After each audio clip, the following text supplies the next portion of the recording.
Holy crap. People persist in doubting the evidence. Don't run and hide. Don't be afraid. Don't turn away any longer. The truth will set you free. You're listening to Jimmy Church Fade to Black on the Dark Matter Radio Network. We're turning all of our antennas towards Jimmy Church on Dark Matter Radio. And now, your host, the captain of conspiracy, the prince of paranormal. This ain't your daddy's radio network show. This is Jimmy Church, Fade to Black.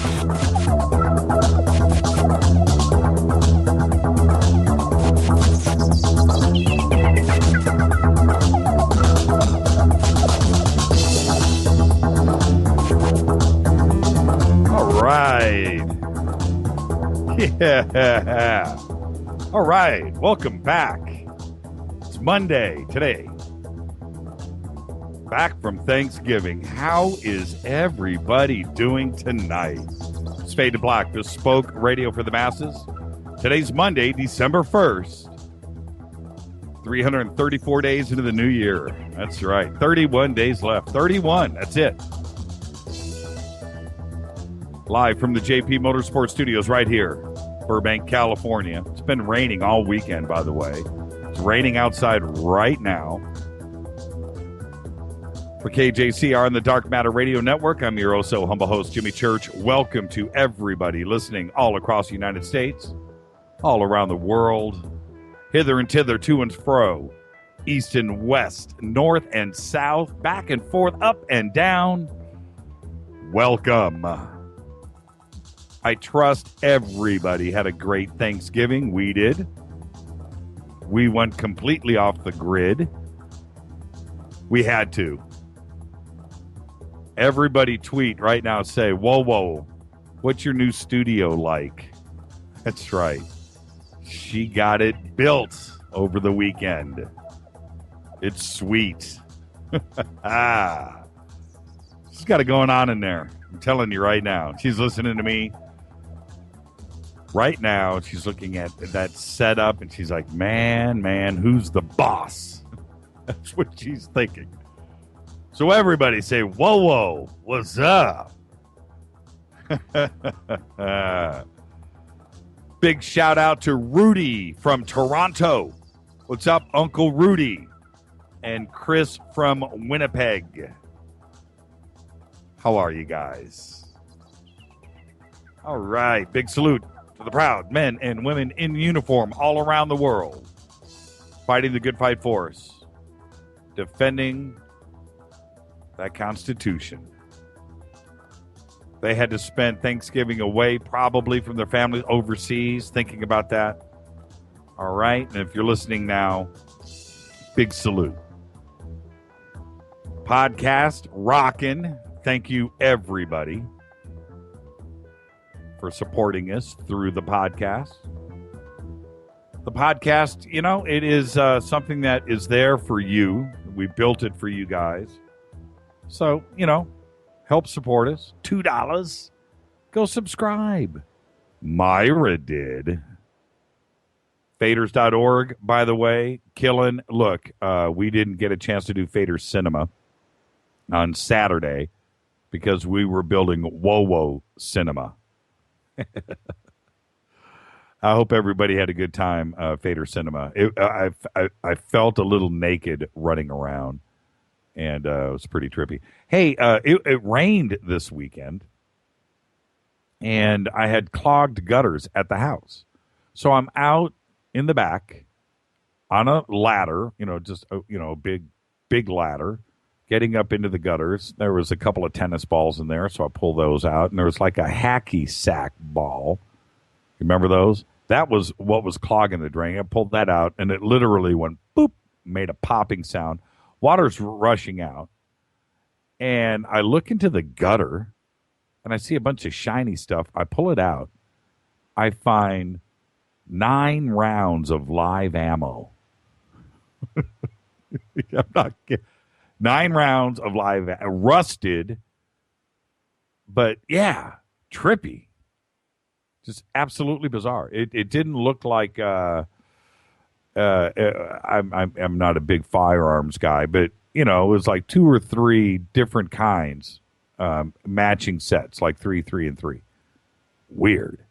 A couple long ones, short, weird. Live ammo in the house. We're like, what do we do with this? Do we turn it into the cops? Do I fumble with it? And it was trippy.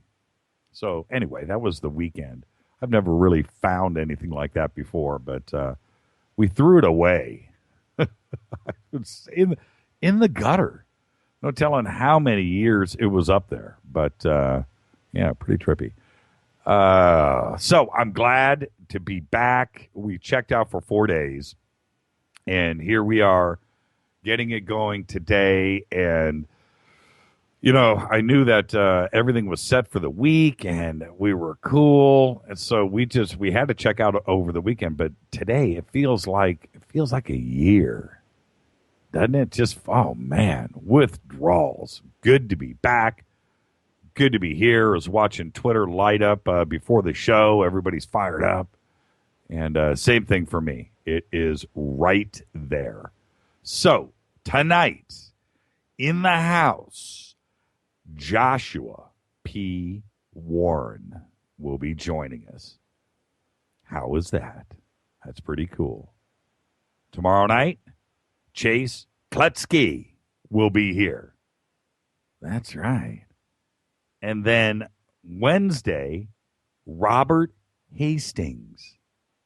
That's A-list week here. Next week, that's A-list week here. That's extraordinary stuff. I can't wait to get Chase in here tomorrow because, she did her radio show over at KRGA for so long, and she's another host, world class, and so, but to get her on the other side, she doesn't know it, but I used to listen to her show all the time, and I used to think, man, I hope. I want to do a show like Chase. Chase just sounds so pro. Well, tomorrow night, I'm going to turn it around on her. And Chase is going to join us tomorrow night. I can't wait. Fired up about that.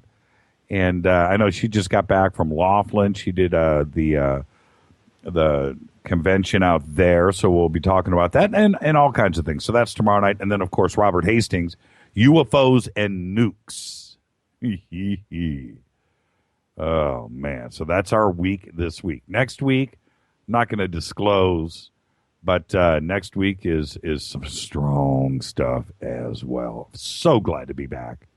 Oh, man. Are you guys ready? Let's get this show cracking. Today, comedian Sarah Silverman is 44 years old. Drummer, I love Sarah. She is, she's foul in a good way. Drummer John Densmore of The Doors is 70. Actress, this is a big one. This is for whoa. Actress Emily Mortimer today is 43 years old. She plays Mackenzie McHale on HBO's Newsroom. Do you guys watch Newsroom? I'm going to say this right now. Anybody here watch Newsroom? Because I got to tell you, that show, I'm going to leave it there. Newsroom is amazing. And Mackenzie McHale, that she's a co-star. And she is so good on that show.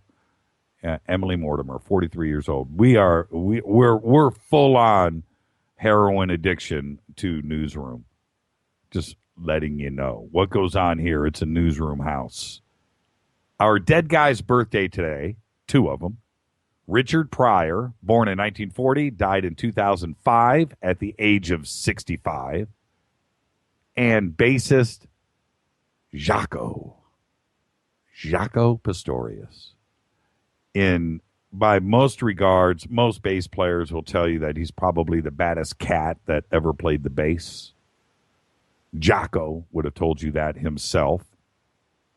Died at 35. He was born in 1951. Died in 1987 at the age of 35. And it's a crazy story. He died at the age of 35 after sneaking on stage at a Carlos Santana concert. This is in Miami. On September 11th, 1987. And then he got ejected off of the premises. Then rumors have it, it was one of those crazy nights in Jocko's life. And he makes his way to the Midnight Bottle Club in Wilton Manors, Florida. After reportedly kicking in a glass door, having been refused entrance to the club, he got into a fight with the club bouncer. Wound up in a hospital, multiple fractures and injuries, and fell into a coma, and then died 10 days later. It's one of the more tragic stories. Music is full of these, but with Jocko, it's one of those really, truly tragic cases. One of the most gifted guys ever, if not the most. And so there you go. 35 years old.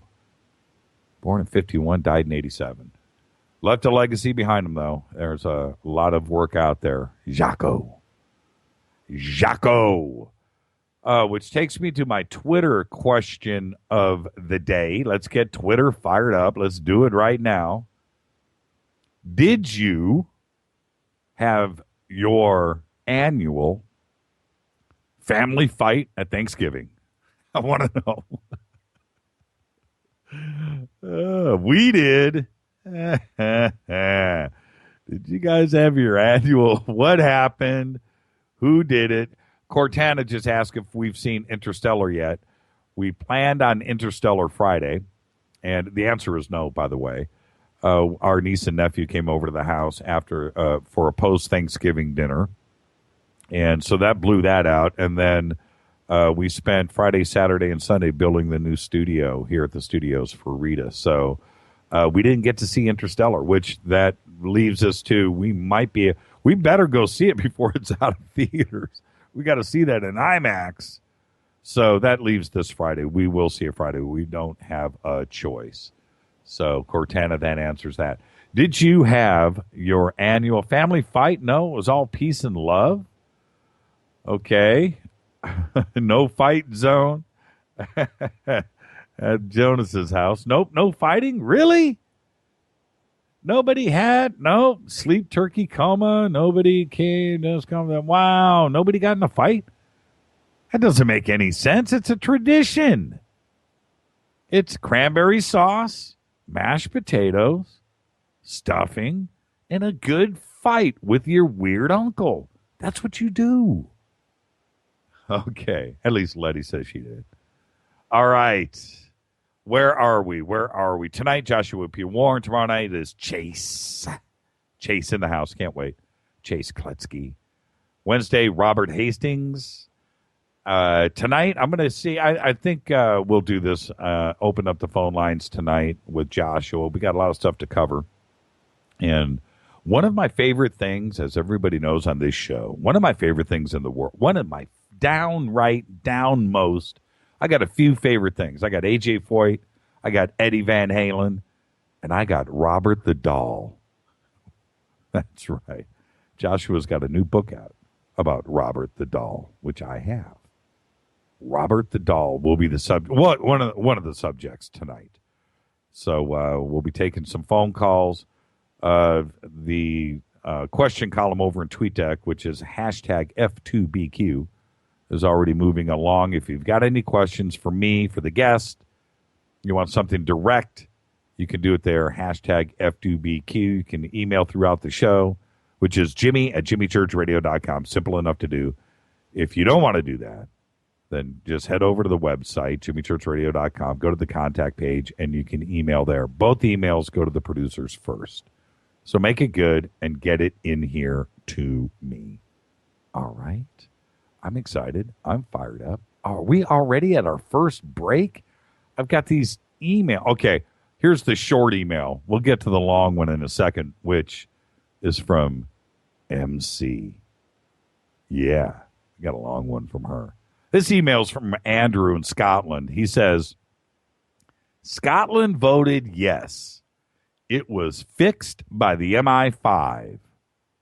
few people here think it was a fair vote. Interesting. What's the difference? I don't want to be a doofus, but everybody knows that I am. What's the difference between MI5 and MI6? Anybody know? Can somebody tweet that to me so I won't be a doofus later? What's the difference? It's like CIA 1 and CIA 2, I guess. I don't know. This is Fade to Black, bespoke radio for the masses. We are only on the Dark Matter Radio Network. Back after a long Thanksgiving weekend. Tonight, Joshua P. Warren. Follow us on Twitter at JChurchRadio. You can hang out in the sandbox, which is hashtag DMRadioNet.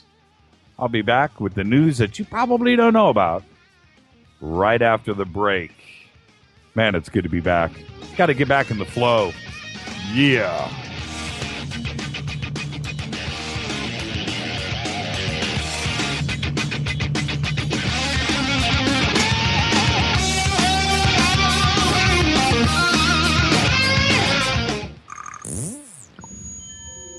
You're listening to Jimmy Church Fade to Black on the Dark Matter Radio Network.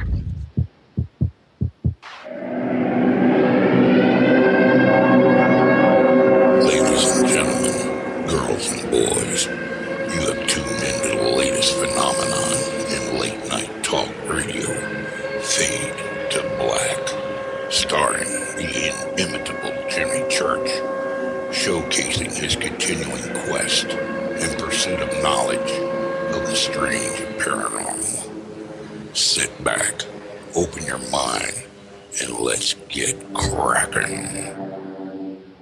What's up, revolutionaries? It's me, Jimmy Church. Do you have an IRS or state tax issue?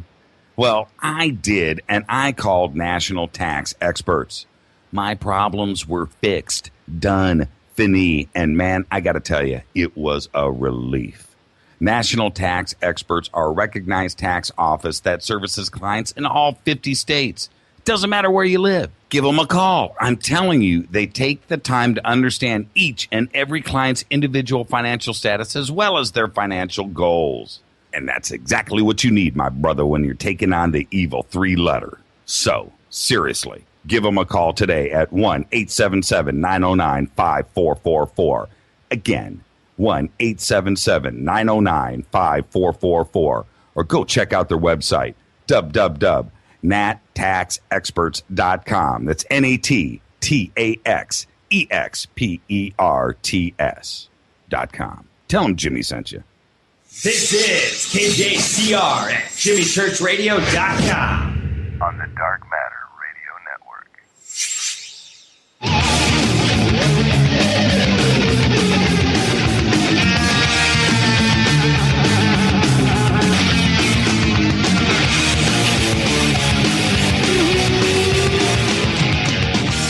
All right, Fade to Black, bespoke radio for the masses. I'm your host, Jimmy Church. Tonight, Joshua P. Warren. Tomorrow night, Chase Kletzky. Wednesday night, Robert Hastings. Thursday night, Fader night, taking your calls all night. Also this month is our 1-year anniversary on Dark Matter. So we are going to do it up. Yes. It is our anniversary month. Shoot me an email to Jimmy at JimmyChurchRadio.com. You got anything for Joshua? He'll be with us in 12 short minutes at the bottom of the hour. This email from Debbie MC. She says, in America's Stonehenge show with Dennis Stone, I had a couple of thoughts. Dino mentioned one, and that is that the table was meant as a butcher's table. Remember, there's an image of a deer in the oracle chamber. She's right. So put the two together, and it makes even more sense. Of course, it always sounds more spooky to say it's a sacrificial table, but I don't know why people always go there and ignore the obvious. I am not saying it isn't a place for sacrifices, but simply seeing drains doesn't prove anything. Interesting. Still creepy. She goes on to say, another explanation could be the making of maple syrup. Remember, Native Americans of the Northeast did that first and only copied by the settlers who came there. If you had pouches full of the maple tree sap coming from their harvest, it could be poured onto the table, cleaned from anything that dropped or flew into the sap. cooked by a fire under the table, and then run off into the channels. However, the table could also be used to clear the water from the sap by spreading it onto the table to freeze, removing the ice layer, and then with the day's sun, it melts and runs off. So it doesn't have to have a fire pit under it. Still, it could be used for maple syrup. Interesting. Not as fun as the sacrificial table. It looks sacrificial to me, Debbie. It just does. It looks wrong, looks incorrect. But you may be right. Okay, I've ignored this all week, over the last week or two. But tonight, Bill Cosby's long relationship with Temple University has come to an end. Another effect of the scandal that is surrounding him. We are now up to, now he had that position with a Temple for 32 years. This is reported tonight by the Philadelphia Inquirer, by the way. Cosby attended Temple, but now at least 15 women have come forward pretty much with the same story. Yeah. Jell-O pudding. Edward Snowden has received the Right Livelihood Award, the Swedish-based alternative to the Nobel Prize, for revealing state surveillance which violated basic democratic and constitutional rights. He accepted the award via video from Moscow. His acceptance speech, broadcast from Moscow, Snowden said that he hoped this was only the beginning. The audience in the building of the Swedish parliament, that you have to see the video of this. It's like Capitol Hill or Congress. They did it at the Swedish parliament. And there he was on the big screen. And here's one of his quotes from his acceptance speech. He said, "I hope, despite all we have accomplished in the last year, we all recognize that this is only the beginning," prompting a standing ovation. Yeah.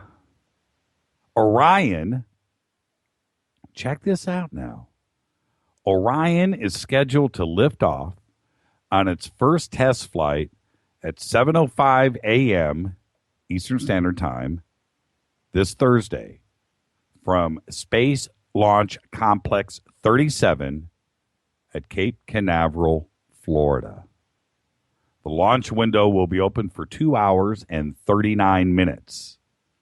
Orion will climb to an altitude of 3,600 miles, 15 times higher than the ISS, the International Space Station. It's going to orbit the Earth twice during the 4.5-hour test run. The spaceship will then splash down in the Pacific about 600 miles off the coast of Baja, California. Two Navy ships, the USS Anchorage and the USNS Salver, will help NASA recover the capsule. Now, this first flight obviously isn't going to carry any astronauts, but NASA's trying to get back into the crewed space flight business. The U.S. right now has to pay Russia's space agency to launch astronauts to the space station, and they've had to do this since 2011 when the space shuttle program ended, as we know. Now, as we look towards this, there's a couple of things that we need to realize here. When the space shuttle program started, it was the future. No splashdowns in the ocean, which to me still seemed totally primitive, but that's what we had to do at that time. We were firing up a plane that was flying back to Earth, gliding in, so futuristic, full cruise, just gnarly looking and just made you proud. It was the advancement from Apollo, evolutionary. And as cool as Orion may be, and however they want to paint the picture, yeah, it can hold up to a crew of 6, and it's nice and roomy, and it's nice. And we're right back to where we were in the 60s. I don't see the advancement. I don't feel any different. We're right back to where we were before. That's the best we can do. I don't know what the cost was for the space shuttle, and it probably comes down to dollars and cents and spreadsheets. But does it feel new and fresh? It's just a capsule on the end of a bullet. Primitive, just shot him. Landing in the ocean with parachutes. I don't get it. And the closer on this. It's not going to really be ready till, are you ready for this? 2021. So from 1969 to 2021, our advancement is we got 3 more guys on a capsule. That's it. That's it.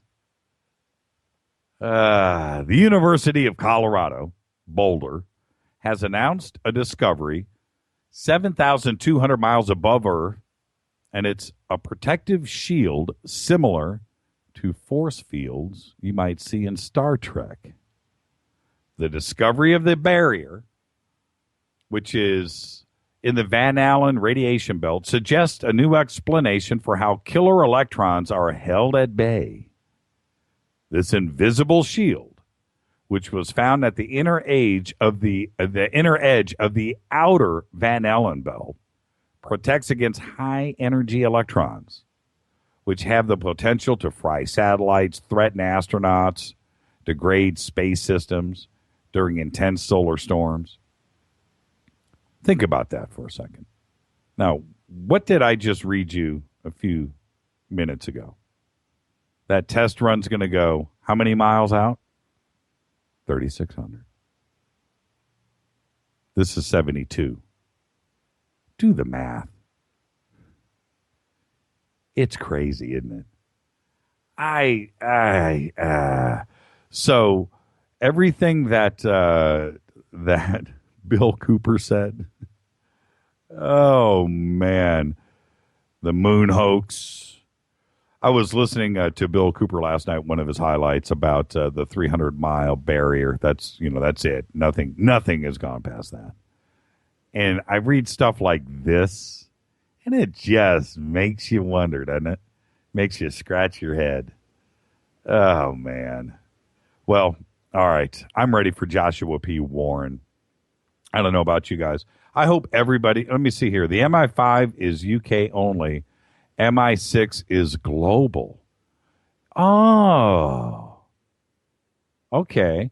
So like the FBI here is only in the United, or is the FBI outside of the country? But the CIA is only outside of the country. At least that's what we're told.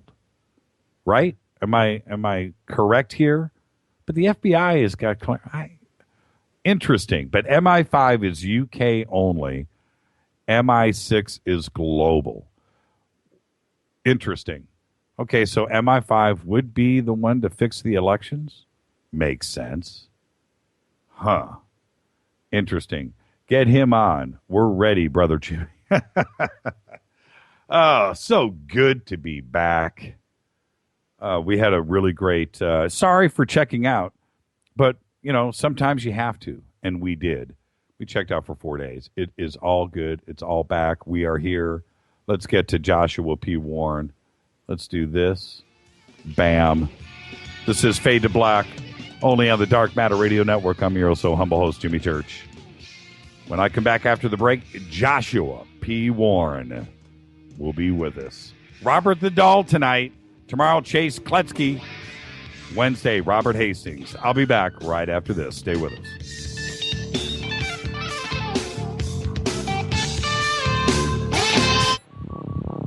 Are you afraid of the dark? don't move. Don't touch that mouse. You are listening to Fade to Black, bespoke radio for the masses, on jimmychurchradio.com.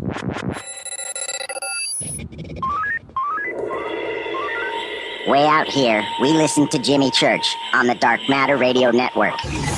Dark matter. Dark Matter, Dark Matter, Dark Matter, Dark Matter. You're listening to Fade to Black on the Dark Matter Radio Network. ¿Qué tal, mis amigos? Yo soy Mario Carson, el tiburón, y los invito para que escuchen a mi buen amigo Jimmy Church Radio. ¡Claro que sí! Oi, oi, I'm Reese Evans. You're listening to Jimmy Church. This is Revolution. The revolution will not be televised. The revolution is on radio. Ciao.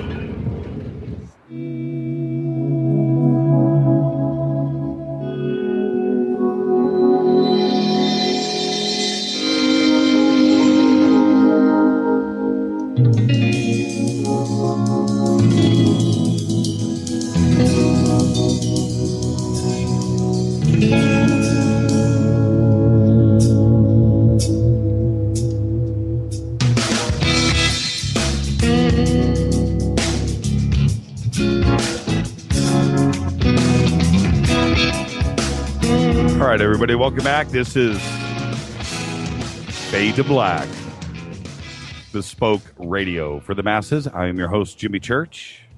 Tonight, Joshua P. Warren. Shoot me an email to jimmy@jimmychurchradio.com. You can follow us on Twitter right now at jchurchradio. Come hang out in the sandbox with myself and Joshua P. Warren. I'm sure he'll be hanging. Let's see if he can converse and tweet at the same time. It's my challenge every single night.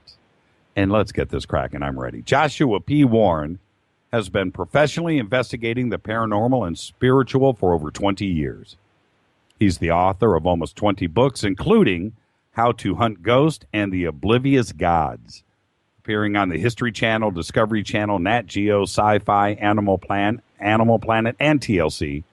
Warren owns a museum and laboratory in Asheville, North Carolina, and has earned the cover of Science Journal Electric Spacecraft in 2004. He divides his time between Asheville and his Bermuda Triangle research base in Puerto Rico.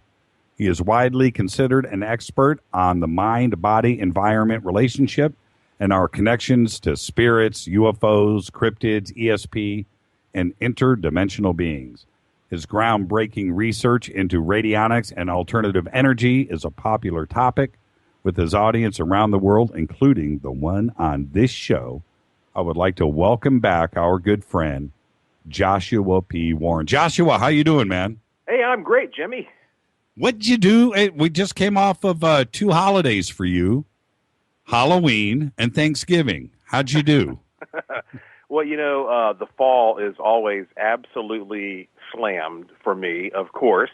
I am here in my hometown of Asheville right now. And all throughout the fall, of course, I conducted investigations, I did speaking engagements, tours, and one of the great things about the Halloween season is that you get so much sort of mainstream coverage that people always flood me with so-called paranormal and ghost photos. And I have gotten some really cool ghost photos from this past fall, which I will be posting soon on my website, joshuapwarren.com, because I think it's wonderful to get feedback from the general public. And now that Thanksgiving's over and I'm starting to wake up from the turkey hangover, I have gotten my ducks in a row for the Christmas season because Charles Dickens proved very well that ghosts and Christmas go together. Yeah. And so we have some brand new things we're doing here in Asheville called Spirits of Christmas, where we pretty much take people around and we show them interesting, spooky places, and we have some nice seasonally themed cocktails and tell stories about the relationship between the spirit realm and the holiday season. So, Christmas isn't left alone either, is it? When it comes to the spirit world, I can see that tour being packed. Yeah, absolutely, especially because that, you know, you hear these stories all the time about how people get depressed around the holidays. And there is actually a myth that people commit suicide more around Christmas. The truth is, people actually commit more suicides in the spring and the summer, but they get a lot more coverage around the holidays. And sadly, however, historically speaking, some of the dark and tragic things that have happened around the holidays are even more pronounced. I mean, I can give you a number of examples of horrible mass murders that have occurred on and around Christmas Day. And so for the people who are affected negatively by the holidays, it's really, really bad. And so consequently, we end up with some very dramatic, dark, ghostly activity that swirls around this time of year. I want to get back to that. That's a very interesting subject. Let's jump back a second. You said that you got some interesting photographs. I understand you haven't posted them yet. But please let us know when you get them up on joshuapwarren.com so we can go check those out, and I'll post for you and tweet it out when they get posted. But tell us about a couple of the photographs, a couple of the images. Well, one that is particularly fascinating to me comes from the Grove Park Inn Resort and Spa here in Asheville, North Carolina. Now, when I was 18 years old, I wrote a book called Haunted Asheville, which was the very first book of Asheville ghost stories, which is still amazing to me to this day that nobody had written a book like that before me, because Asheville is right in the heart of the oldest mountains in North America. We also have the highest mountains east of the Mississippi. Mm-hmm. And it was also the very first location that European settlers came to. In 1590, the English tried to settle off the coast of North Carolina, and they all vanished. And of course, it's now known as the Lost Colony. And so when I wrote this book featuring Asheville ghost stories, the most prominent specter was the Pink Lady of the Grove Park Inn Resort and Spa. And, you know, she was a woman who was found dead below a balcony. Nobody knows to this day if she was pushed or if it was some kind of a suicide or an accident. But I spent a lot of time investigating ghosts at the Grove Park Inn. And one thing people don't know about is Asheville played a very interesting role during World War II. There were basically some Nazi spies that came to Asheville using fake passports, and they tried to set up a transmitter that would boost signals between Berlin and some of the compounds in Central and South America that the Nazis had set up. And at one point during that period of time, some of these Nazis were captured, and they were held prisoner at the Grove Park Inn, which at that time was abandoned. And so just recently, a lady contacted me who was staying at the Grove Park Inn close to Christmas of last year, and she was out looking for the Pink Lady and snapping photographs and had no idea about these soldiers that had been kept there. And she shot a picture that she sent to me, which looks very much like a soldier of some kind in one of the hallways where prisoners of war were kept.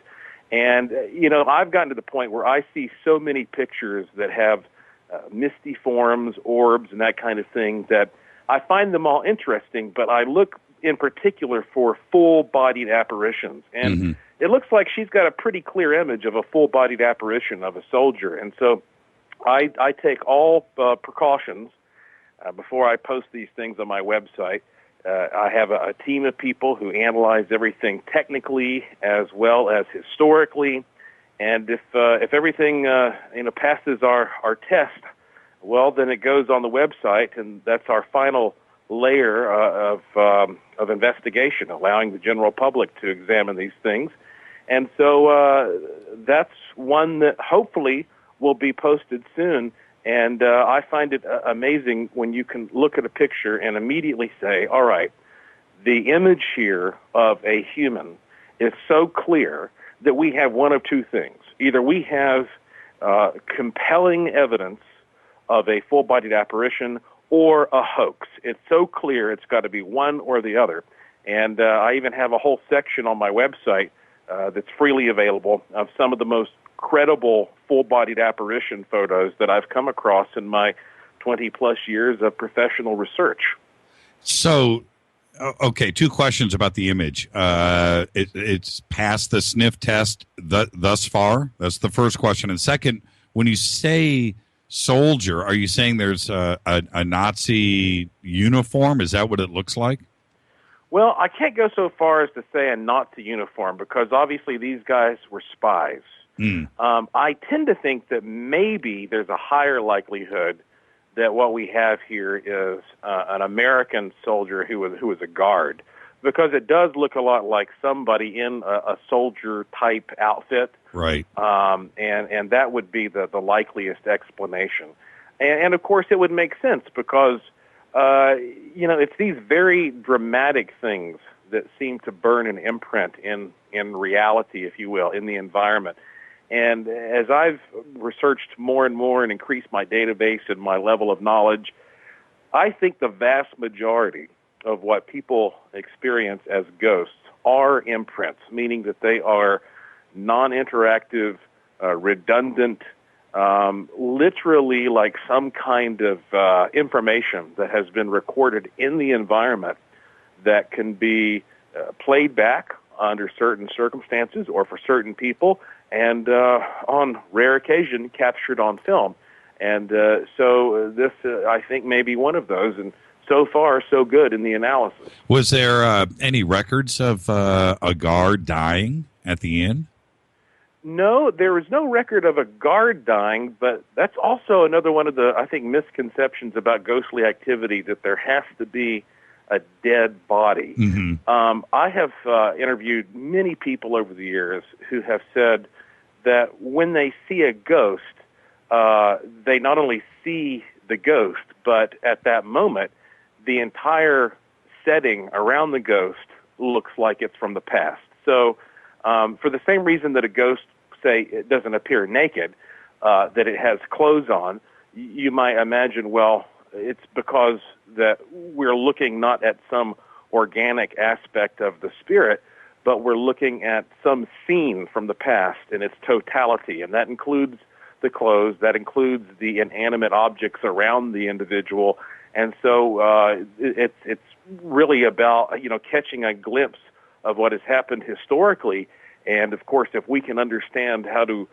achieve that technologically by producing some kind of a device like a camera that would allow us to peer back in time, right, this would revolutionize all of humankind and our own sense of identity. What is it about Asheville? About in 2000, I was driving around the South with a friend of mine that lived in Asheville, and we had a couple of cities we had to go to. And at the end of the trip, we went to Asheville. And I'm driving around, and I'm going to tell you, that is one of the nicest, coolest, cleanest, just a friendly town. It's nice. It's a very inviting place. It really, truly is. Why is it so haunted? Why Asheville?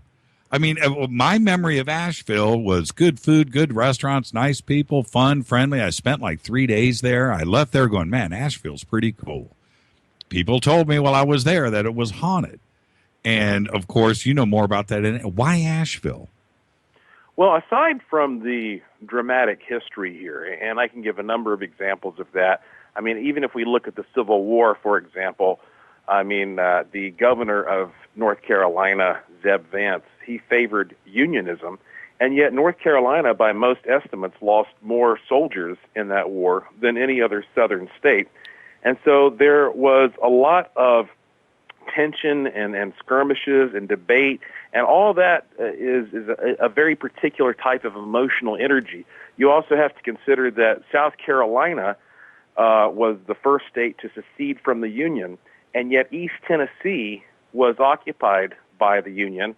And so if you were going to try to desert and you wanted the fastest route from South Carolina to East Tennessee, or you wanted to use the Underground Railroad for slaves, you would pass straight through this area, western North Carolina.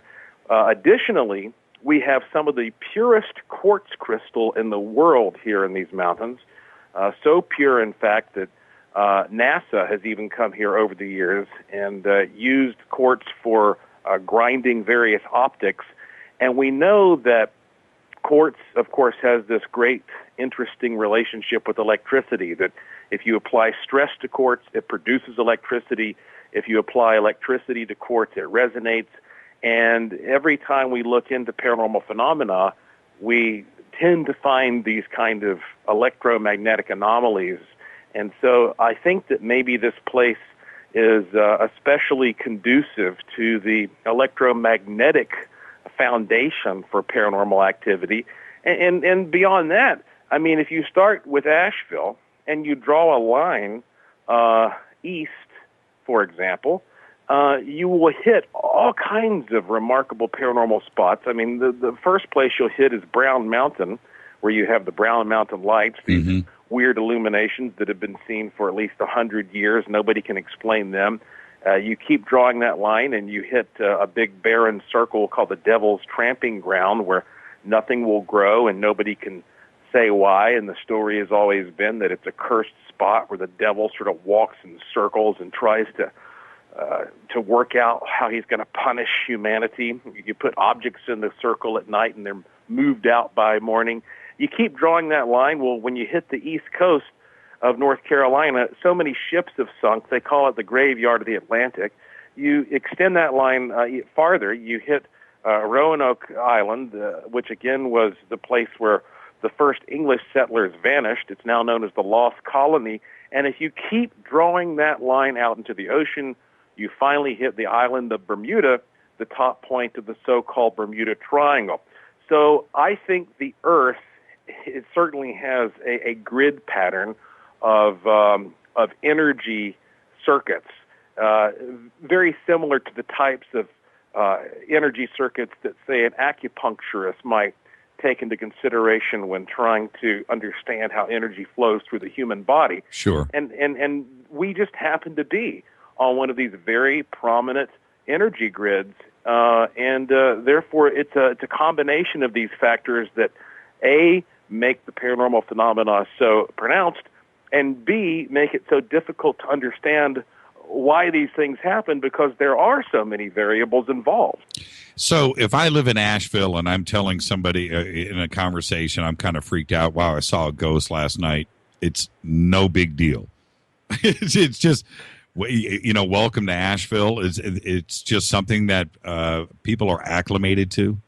It's pretty common. Yeah. And of course, you know, just as with anywhere, I mean, most people don't see ghosts wherever you go. I mean, we have this misconception because of the current state of the media that ghosts are just popping up everywhere on command. I mean, we have, 500 channels available on television. Yes, we do. And at any time, you can find some show where somebody's running around bumping shoulders with what they claim is a ghost.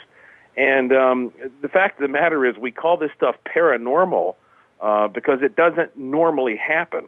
It's much rarer than these shows would have you believe. And so most people either have never seen something paranormal, or if they have, it was so fleeting that they just sort of blew it off. But around here, if somebody sees a ghost, it's not a shocker. Les just tweeted, he lives in Asheville. He says, my whole energy changed when I moved here 2 years ago. Yeah. Interesting. And his comment right before you answered, he said, yeah, geomagnetics. That's why things are crazy here. So, yeah, it sounds like it's just the way it is in Asheville. And I remember, like I said, just one of the coolest places. It's like perfect America. It's like a Norman Rockwell painting. And the friendliest people. But everybody had told me when no, man, this place is haunted. And I was like, yeah. Oh, it's a wonderful city. I mean, it's also now known as Beer City, USA, because there are so many microbreweries here. And now some of the big breweries are opening up facilities in the area. And so you have a great nightlife here. You have, people running around all night socializing. We have street performers, lots of live music, and people are sort of thriving and bustling here day and night. And you always hear about Southern hospitality, but I've traveled all over, and I don't think you'll find a better, true, authentic example of that than Asheville. That's exactly my point. You hit the nail right on the head. Totally. Let's jump back for a second. You had mentioned suicide ghosts. That if how do I say this? I want to say this correctly. One of the most taboo things, certainly in most religions, is suicide. You're asking for trouble with your maker if you commit suicide. Is that part of the issue? Do you think there's a religious connection, or why ghosts from suicide? Well, you're right. That belief that you're not supposed to kill yourself is the central aspect here, because in many religions, killing yourself is considered no different than killing someone else. And so if you imagine for a moment that you die, and sure enough, all these stories we hear from people who have had near-death experiences turns out to be true, and here you are outside your body, and there is this tunnel of light in front of you, and you have the decision to go toward that tunnel and face whatever might be within. It doesn't matter whether or not there actually is a God waiting on the other end to judge you. If you believe that there might be, because you have a guilty conscience, or because you're simply afraid that maybe you've screwed up in life, you might try to delay that meeting a little bit. And so, therefore, I think we end up with a lot of entities, which are the other types of ghosts, the ones that actually seem to be aware, interactive, more of what we think of as a traditional spirit, that are associated with things that we either find taboo or we outright just disdain, whether that be somebody who's murderous or greedy, or somebody who has killed themselves. All these things would make perhaps that person facing that light want to hold back a little bit, and so we therefore end up with them hanging around this realm a little bit longer. Les just tweeted more than 100 microbreweries. That's that's probably more than L.A. Yeah, that's a lot. That's for Asheville per capita. That's pretty significant. Yeah. Well, another thing that is interesting, my company, we produce haunted pub crawls, and we always point out for people that the reason that high content or high alcohol content drinks are called spirits directly relates to the history of alcohol being associated with ghostly and spiritual activity. I mean, the word alcohol comes from the ancient Arabic word al-ghul, which is also responsible for the English word ghoul. The ancient Middle Easterners believed that when you got drunk, that you were literally being possessed by spirits, and that would explain a lot about how you might behave differently and feel differently. And so, we toss this phrase, spirits, or this term spirits around a lot in relation to alcohol, but, there is some actual theory there that maybe you right now are simply being animated by some spirit, and there are chemicals out there that kind of loosen up that connection between your spirit and your body just enough to let other spirits slip in there for a certain period of time. And if you read some of the headlines these days, it might explain a lot. Well, that's an interesting take because, of course, you get drunk and you change. So could you be opening yourself up for a little quick drive-by possession? And that's interesting. That's a really interesting take. When, you see somebody act like they never would, maybe they get angry. He's a bad drunk. You know what I mean? You hear those stories. So that's an interesting take. And so that's where the word spirit, wow, Joshua, that's why you come on this show, so you can teach me something. Oh, that was good. Well, there's been plenty of field research put into that, I guarantee you. As a native of Asheville, I do my best to research all the bars and test it out. I've done my own. Wow. No, that's actually very interesting. And it would, it lowers your shield, your protection. Now you're vulnerable, and you have a little drive-by possession. And you're now acting like a crazy person. And the opposite of what you normally act like in real life when you're not so, taken over by the spirit. That's interesting. Well, I think that all intoxicants, no matter how mild or extreme they may be, they function the way they do because they are just slightly removing our spiritual bodies from the physical body. And the physical body, of course, has been primarily shaped and molded from thousands, if not millions of years of animalistic behavior. And we all have these animalistic functions that are not very comfortable. And there's a part of us that doesn't want to be trapped in these bodies. And so people like to drink or do various drugs and take intoxicants because it's removing them, and it's literally taking you one little step closer to death. And of course, it's the same thing when people take a roller coaster ride. They like that feeling of their conscious body leaving the physical body for a moment as the roller coaster drops. So we're always sort of in this perpetual state of trying to escape the limitations of the physical body.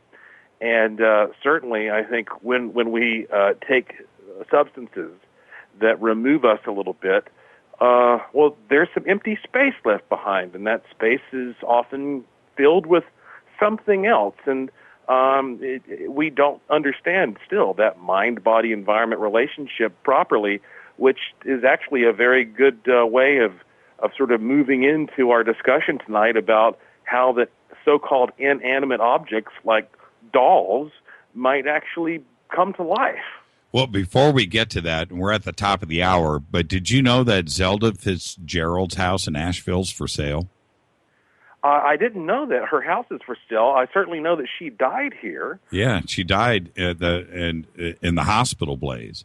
That's right. Yeah, she and I think 8 other women burned to death at the Highland Hospital in the 1940s.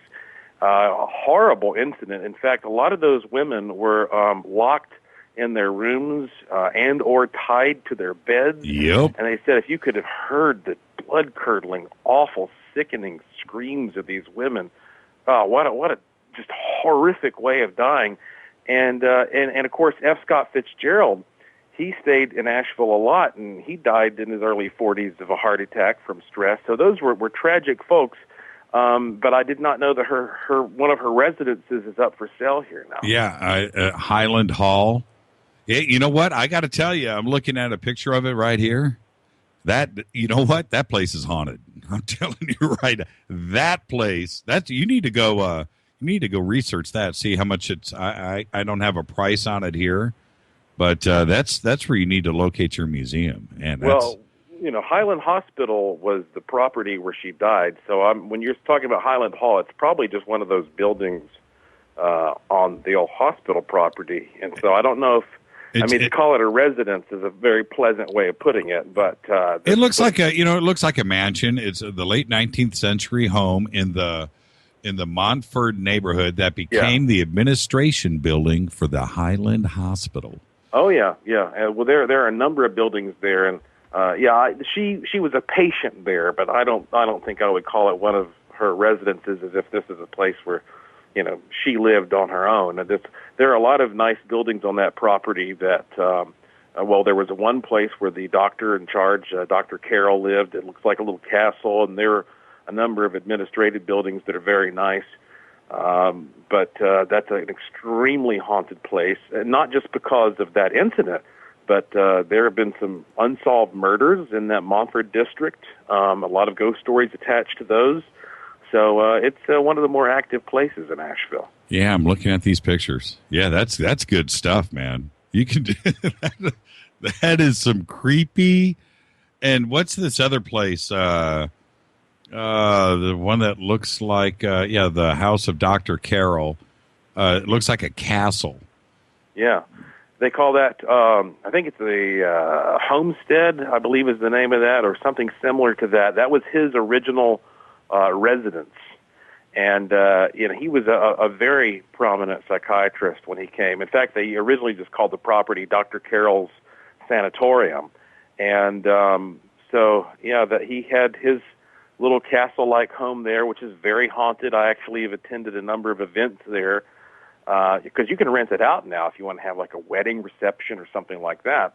I hear stories about the footsteps on the stairs there and specters being seen in the windows. And then having lived in Asheville, my whole life, I mean, people over the years have contacted me and told me about every manner of spooky thing in that area. So, yes, it's a very, very active spot. This is Fade to Black on the Dark Matter Radio Network. We are bespoke radio for the masses. I'm your host, Jimmy Church. We are talking with Joshua P. Warren. Now, Joshua, you got a new book out. Don't Play with Roberts. First off, is it an ebook only? Yes, this is an ebook only. And I just recently have started releasing some things that way directly because I think they can be enjoyed most that way when you can, easily, quickly, instantly download them.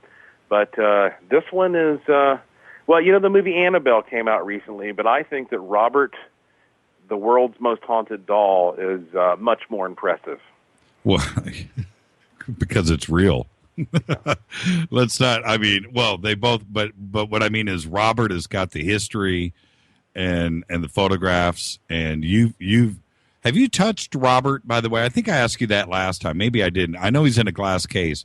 Have you ever touched Robert? When I went down there to do my big investigation of Robert about 4 years ago, they actually, and by they, I mean the ownership of the museum, they sent a couple of men out to put suction cups on his big glass case and lift it off of him for the first time in 4 years. And so I was not only able to touch Robert, but because that glass was moved, I was able to shine a UV light on him and get some startling results that would not be noticeable if you had that glass case, because glass blocks out UV light to a certain extent. And so what I found on his body when that glass was removed, I think is groundbreaking. Interesting. Before we move on, let me get to this question because it's a good one. This is from Dave C. He said he wants your take on what's the difference between a ghost and a spirit. Yeah. Well, ghost is a very general term. I guess you could say that all spirits are ghosts, but not all ghosts are spirits. How so? Ghost can encompass things that are interactive and aware, and things that seem to represent consciousness, and they can encompass things that are inanimate. You have ghost ships, you have ghost cars, you have ghost stagecoaches, as well as the horses pulling them. Spirit, however, usually only applies to those ghosts that seem to have a consciousness and an awareness still attached to them. Interesting. Okay. All right. And one of the things that has always fascinated me, and I don't know if it's a guy thing, but ghost ships certainly, and where you live, there's been a few out there, and that is one of the scarier things for me. I love the ocean. I've done my share of sailing, lived on an island. I dig it, and but ghost ships is just one of those things. If the story behind the ghost ship is true, everything, the coffee cups still left on the tables, food still prepped, crew gone, crew not found, ship sailing out at sea. is a pretty creepy situation. Yeah, well, and of course you have those types of ghost ships, which are literally just, ships that are floating around out there that seem to have just been suddenly, inexplicably evacuated. And then you also have ghost ships that are literally ships that seem to be ghosts, like the Flying Dutchman that's seen around the Cape of Good Hope below Africa, sort of a blue glowing ship that will appear floating just before something tragic happens. And so, these are ominous ghost ships. If you see one of these, you start to get really worried about what's going to happen to you in the next 24 hours. So, in general, though, the ocean is a spooky thing. I spend a good part of my time in Puerto Rico on an island out there in the middle of not only water, but some of the deepest water in the world. I mean, right off the coast of Puerto Rico, you have what they call the Puerto Rico Trench, the second deepest spot in the world after the Marianas. It's about almost 30,000 feet deep. You could just fit Mount Everest down in the trench there. Mm-hmm. And we've talked before about all these sort of underground bases that might exist. And you, of course, have done fantastic work finding some of these underground structures. And there's just no telling what's out there. And so when you combine the mystery of the ocean with something like a ghost ship, it's chilling. It takes it to the next level. Now, with Robert, is Robert a ghost, like a ghost ship? Is he a ghost doll?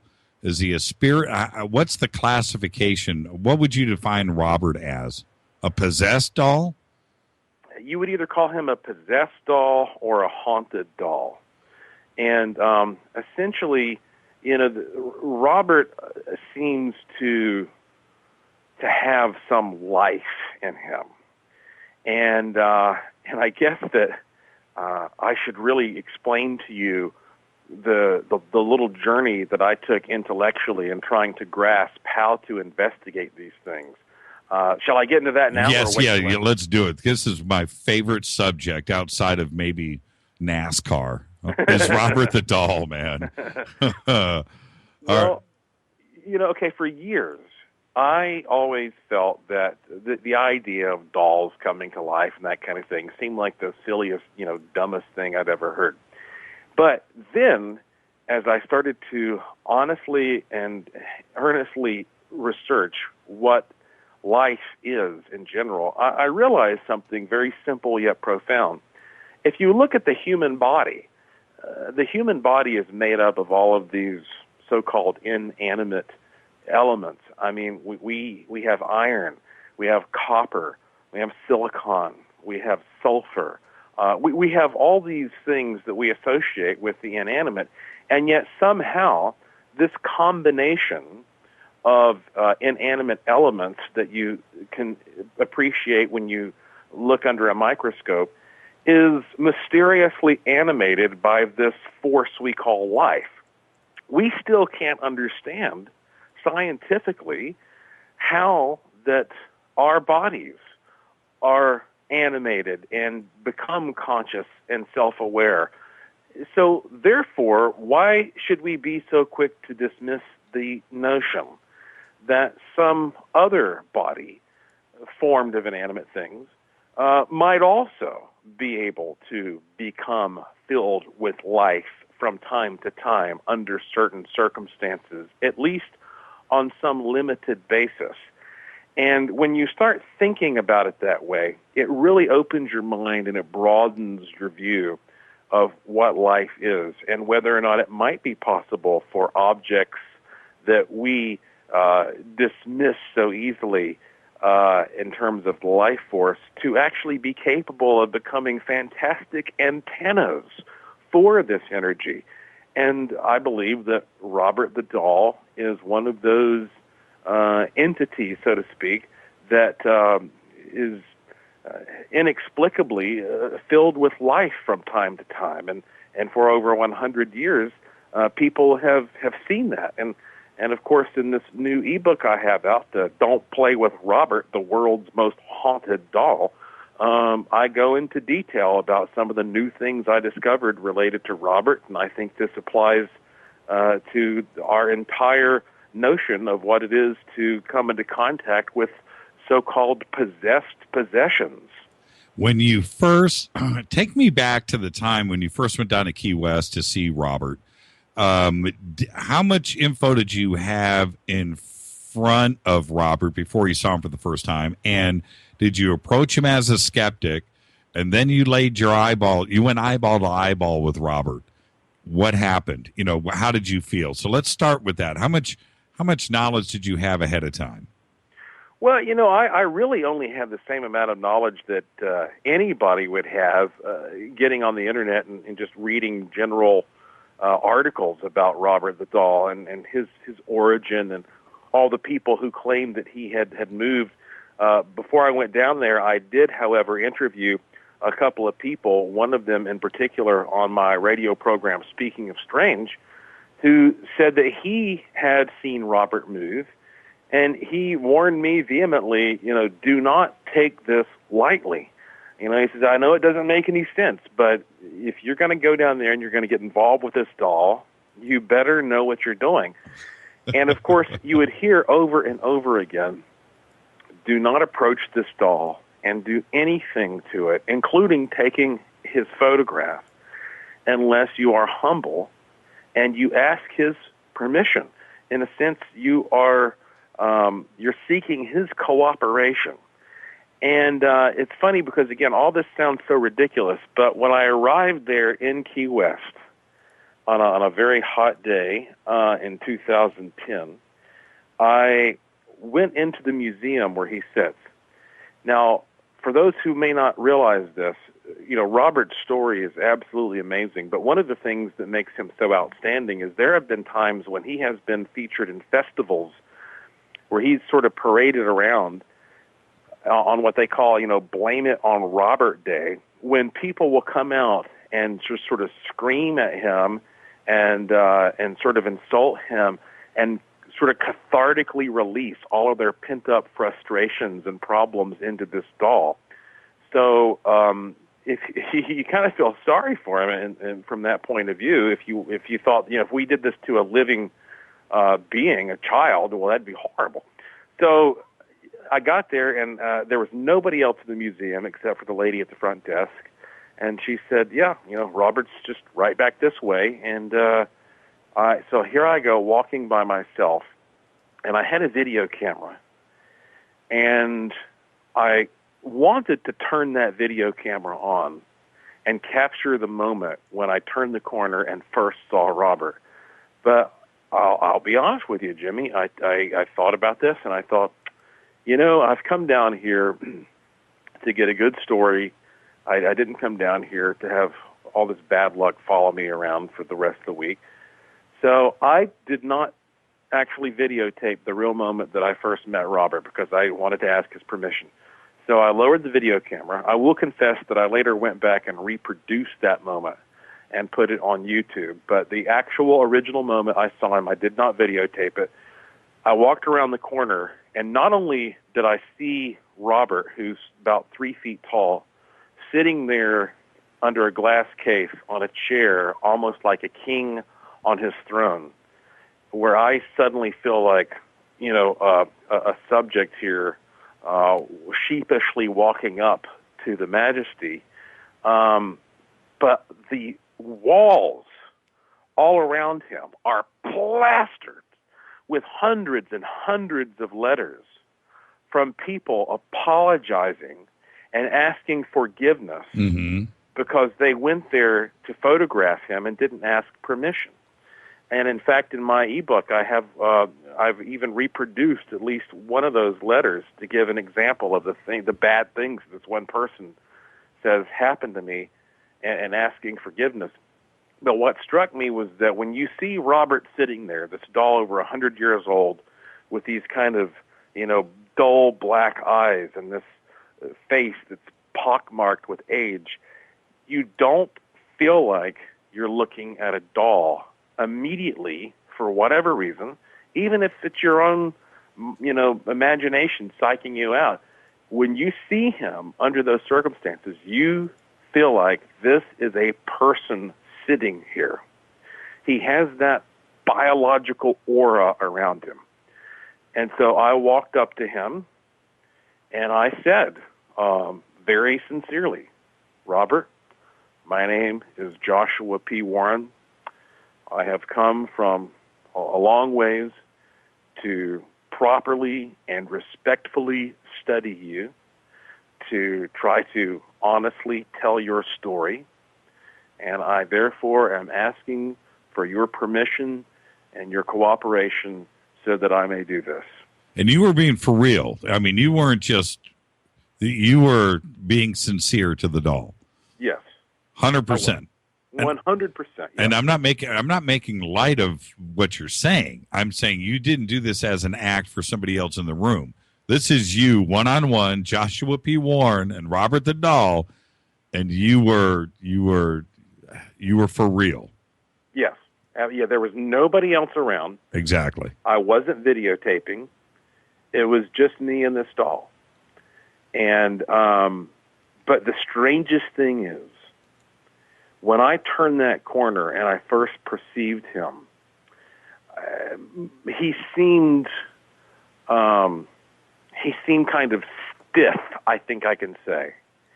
But after I said that, there was this softness suddenly around this doll.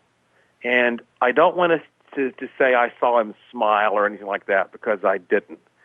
But his expression sure looked different after that. It looked almost as if it were smiling. And I knew instantly that if this doll has this power that I have heard about from all these people for going back over a century, then this doll has granted me the permission to do what I need to do. And I felt absolutely comfortable being around him. And it's the weirdest thing to be, telling you this story about a doll.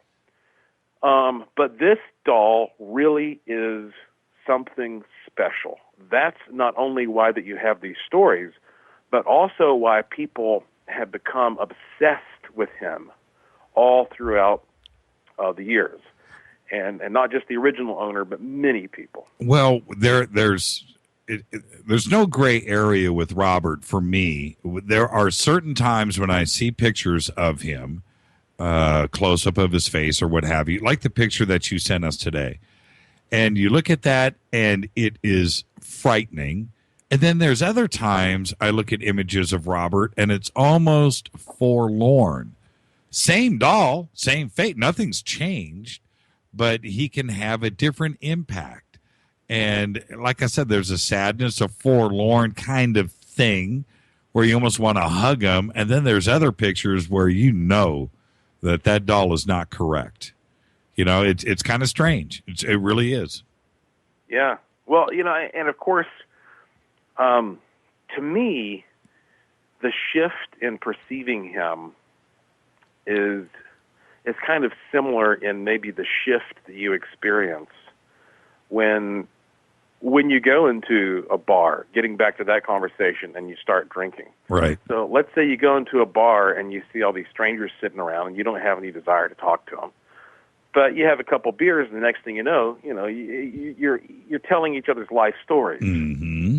And it's just this subtle sort of, warm change that appears in how we perceive other people.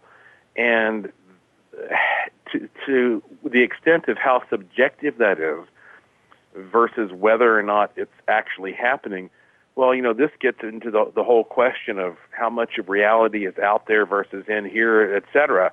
So I can't say that. But what I can definitely tell you is that once I was around the doll and I had that first impression of the whole sort of demeanor, if you will, changing around him, then I started to think, this thing might move.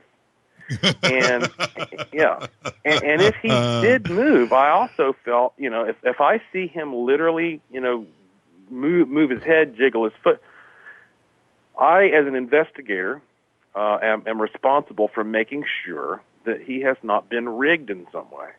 That this is not some kind of a trick for tourism. Right. He's not animatronic.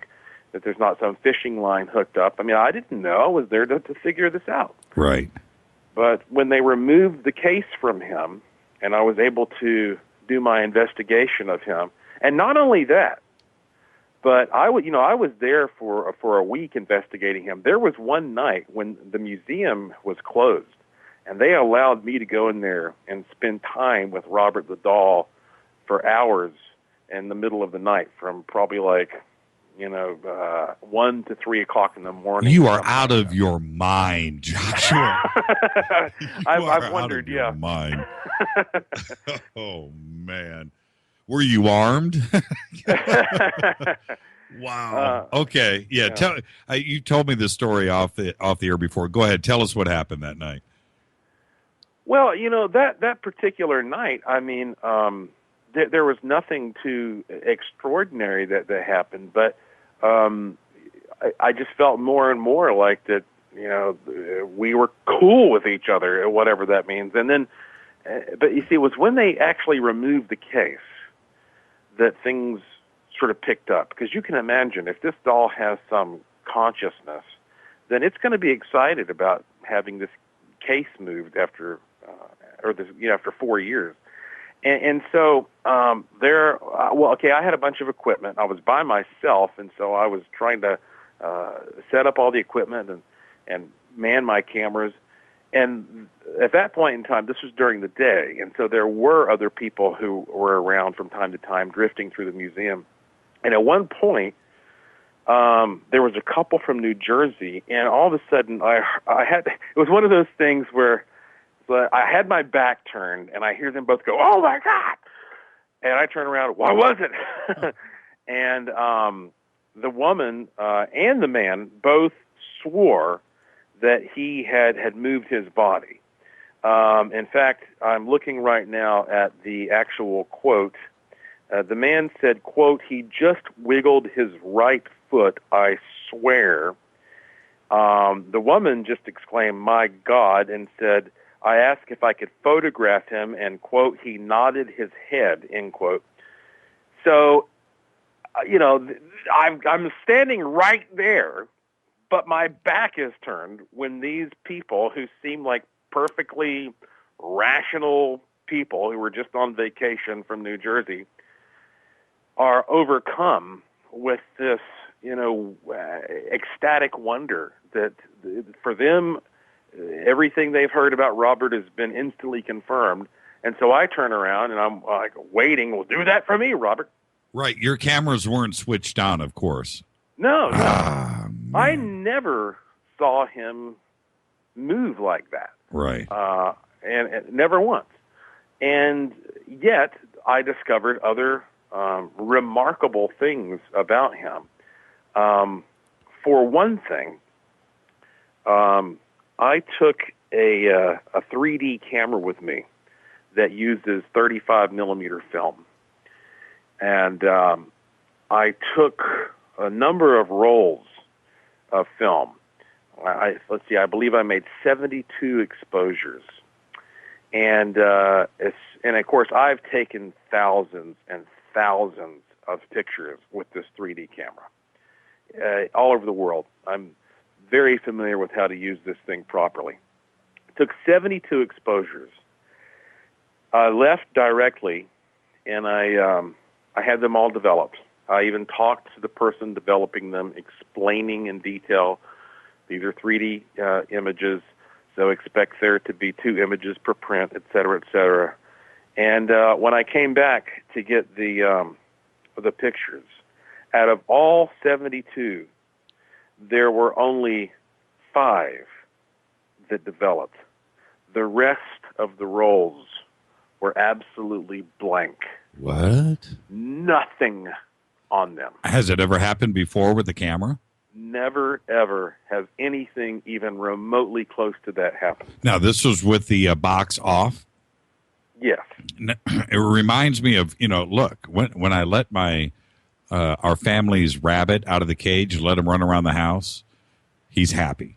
You know what I mean? You take that box off, and I'm sure he's come to life. He's happy, or maybe he's angry because he's finally out. I don't know, but I'm sure that there's a change in dynamics there. Yeah, and not only that, but and mind you, I investigated him on a number of occasions. So I did take pictures of him with the case on and with the case off. And with the case off, though, that's where I discovered something I think is really special. Do you want me to keep talking? Man, I have a break. Let's go. Let's go. We have 5 minutes. Okay. Again, when you turn a UV light on, most of that can be blocked by glass. That's why when you're driving down the road in your car, you don't get sunburned through your window. Right. Because it blocks most of that. And that's also why that you have a farmer's tan. Even a thin shirt can often block a lot of the UV. So most of the time that Robert had been exposed to paranormal type investigators over the years, I'm sure that they just had walked in, and here he is under the glass. So I had this rare opportunity to really, get up close and like I said, touch him and whatnot. And when they removed the glass and I shined the UV light on him, I was amazed to see a symbol appear on his sleeve. And this was a very distinctive looking symbol. And I think I may be the very first person in history to have discovered this, because I've not heard anybody else talk about this before. And I think it's just due to a combination of circumstances. I happened to be at the right time there when I had the opportunity. So this symbol pops up that's only visible under UV, and I tried to photograph it. What part of his arm? It was on the sleeve of his right arm.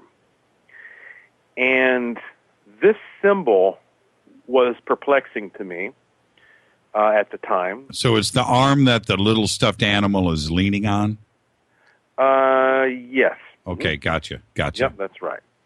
And so when the picture developed, and by the way, in my ebook, I have got some 3D pictures of Robert, as well as instructions on how you can view these in 3D without even a viewer. It's one of the cool things about the book. You just go to www.warrenbooksnow.com. www.warrenbooksnow.com.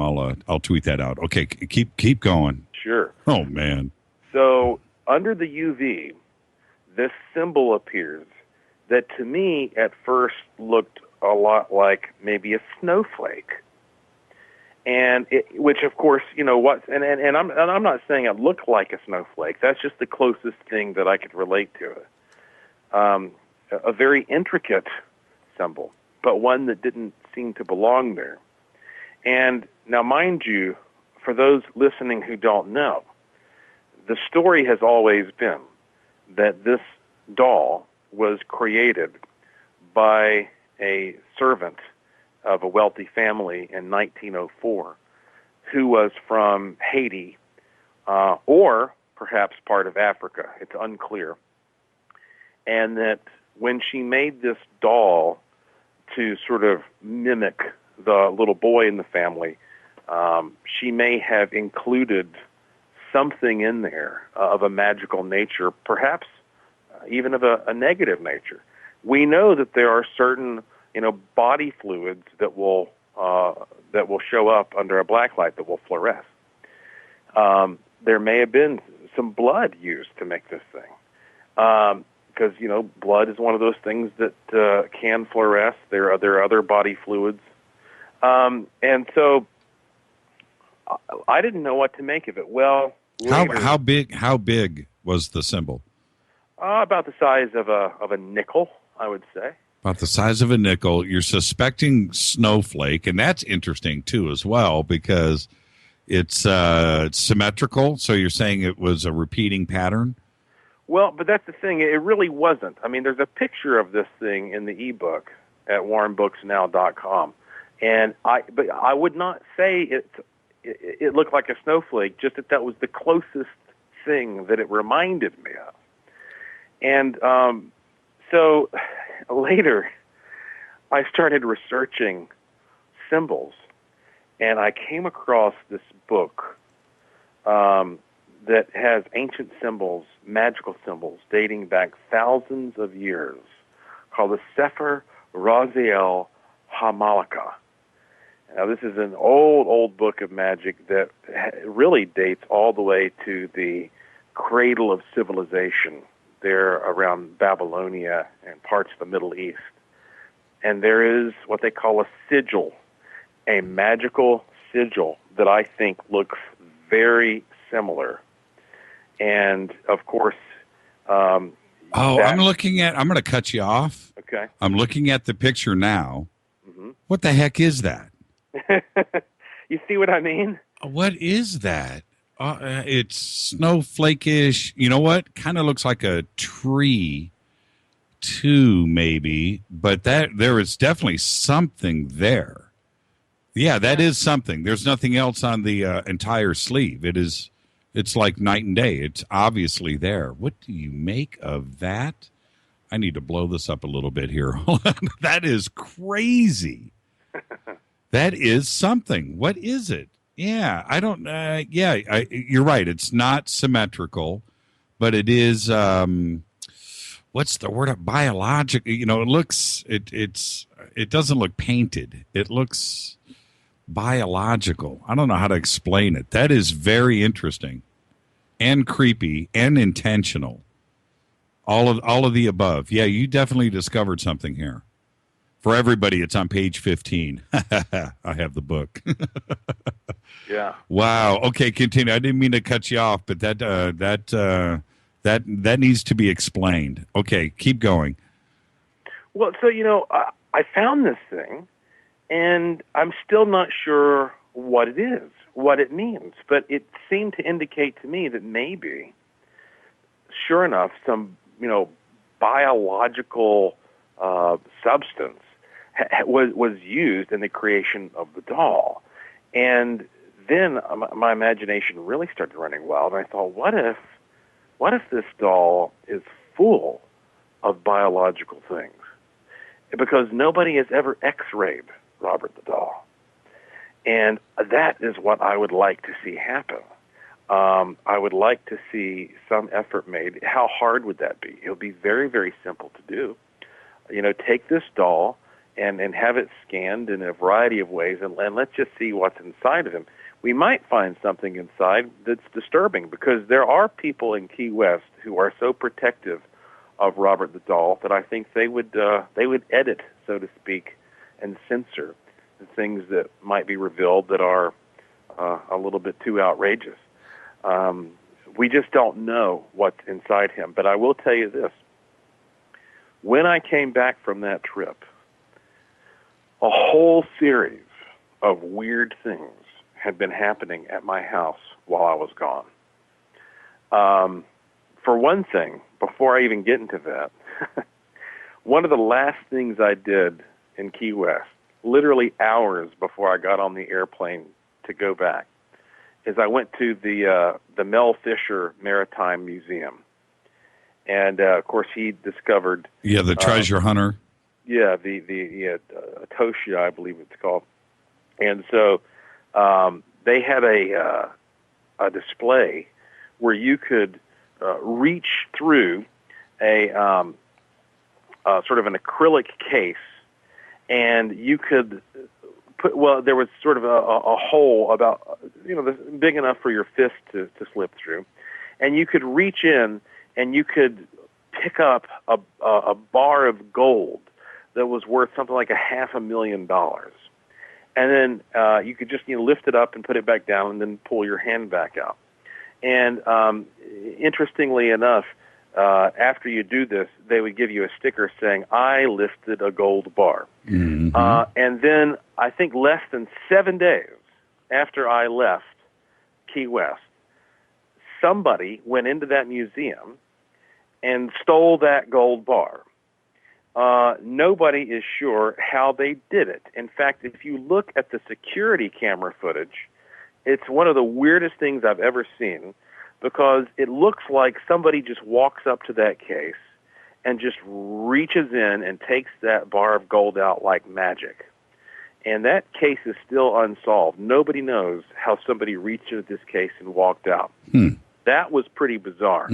But aside from that, my wife told me that while I was gone, all kinds of strange stuff was happening at our house. She said that the alarm at our house, which of course has motion detectors and infrared, had been going off every night, and she couldn't explain why it was happening, and it never happened before like that. Never had it happened since. She kept hearing murmured voices speaking in our living room. Our internet service went down. Is this something I understand the burglar alarm, but have you ever heard voices, or your wife ever heard voices there before? No, that was the only time that she'd ever heard murmured voices. There was another occasion when we both started seeing some dark forms moving around our house. That was right after I brought another object, though, into the house, one of my most prized possessions. I am actually the proud owner of Dr. Raymond Moody's actual original Psychomantium mirror. Oh, that's right. Yeah. Have you? I don't want to get off of Robert the Doll, but have you ever used the mirror? Oh, of course. Oh, you are truly out of your mind. Yes. I will not deny that. Yeah. The thought of what the mirror is and how it works and so forth makes perfect sense. Absolute perfect sense. That is something I would rather sit down with a Ouija board with like Charles Manson before I would mess with that mirror and turn it on. I wouldn't do it. No.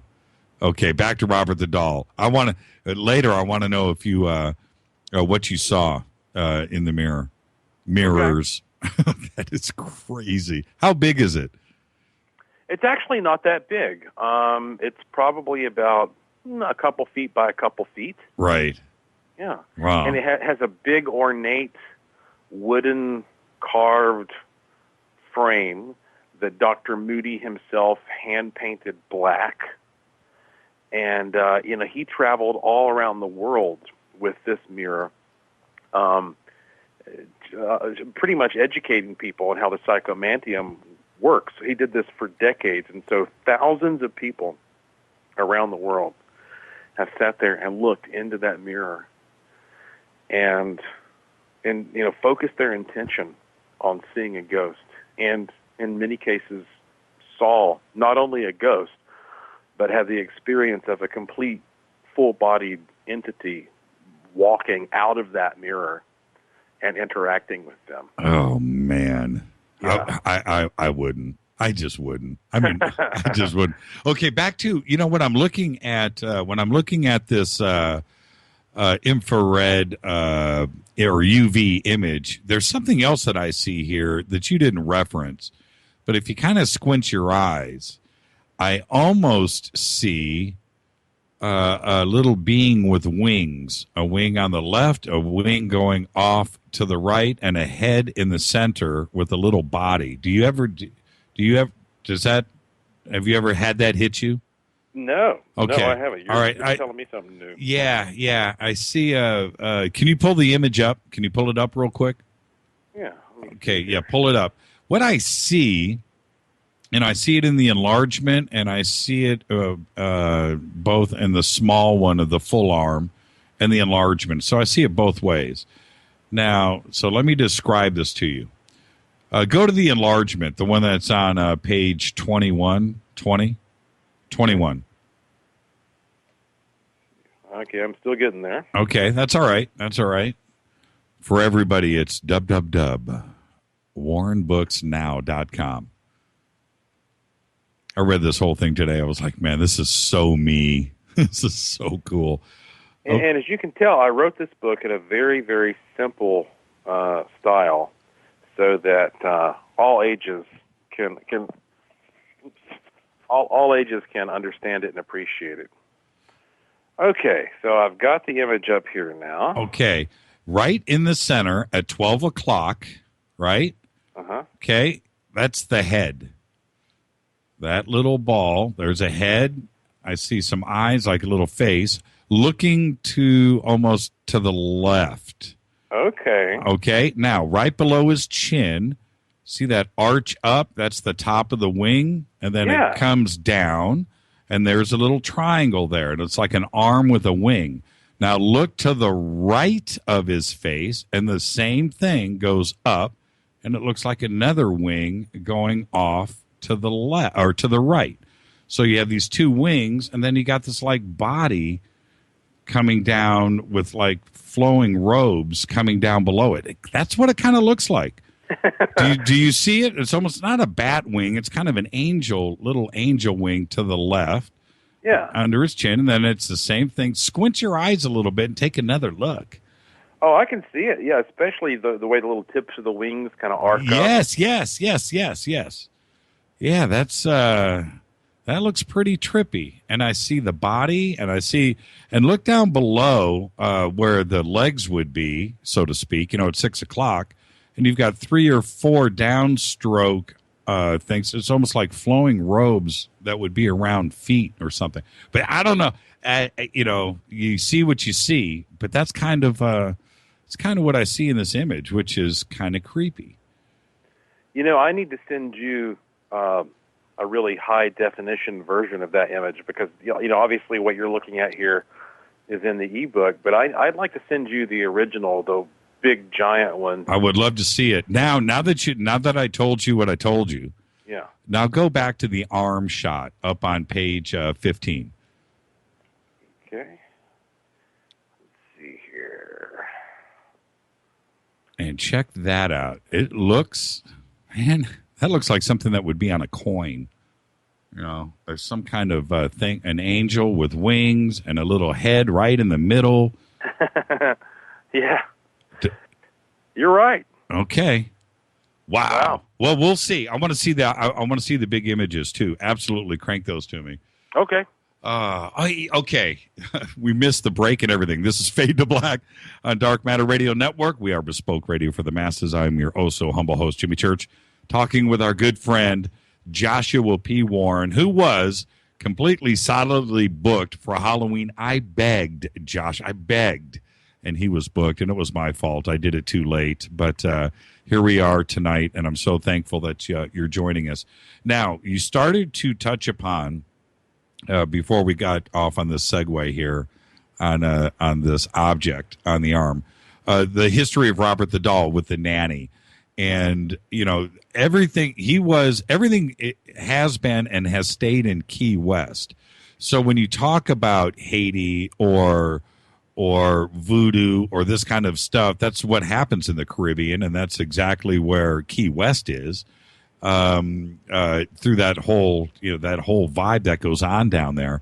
But you started to talk about the nanny. So what were the origins of Robert the Doll, for those that don't know? Well, the story really begins in 1904. And one of the things that's sort of frustrating about the story of Robert the Doll is that, we must understand that it began in a private residence. So it wasn't like that we had some, reporter there to observe and document exactly what was happening behind closed doors. But the Otto family that was, the wealthy family in town, I believe the father was a physician. They had a 4-year-old son in 1904 named Robert Eugene Otto, but they called him Gene. And it was this servant who many believe became disgruntled for whatever reason with the family, and then at that point created this doll modeled after the little boy, Robert Eugene Otto, which is why the doll is named Robert. So he literally, the two have the same name, and of course they resemble each other. And why does Robert look like a sailor? Well, apparently little Eugene had a fascination with the sea and with sailors. And also, the doll is holding a lion because it said that only wealthy people had the ability to travel and see zoos. And his favorite animal at the zoo was a lion. It's also possible that if this servant came from Africa, that may have made an impact. And so when little 4-year-old Eugene got this doll, he instantly became obsessed with it, would constantly refer to it as if it were real, would not go anywhere without Robert the doll. And at times, in the middle of the night, he would start screaming bloody murder, and his parents would rush in, and they would find furniture strewn all over the place, and the little boy would say, "Robert was trying to kill me." Now, you can sort of expect these weird episodes from a child, but the strange part is that it never ended. Throughout his entire life, even when Eugene grew to be a very successful painter and married a nice lady named Anne, Anne was almost second in his life to Robert the doll. They're in their big, nice mansion on Eaton Street. They had a whole room that was devoted to Robert. He had specialized little furniture made, a mirror and a bed and rocking chair and all these items. And the wife never liked it.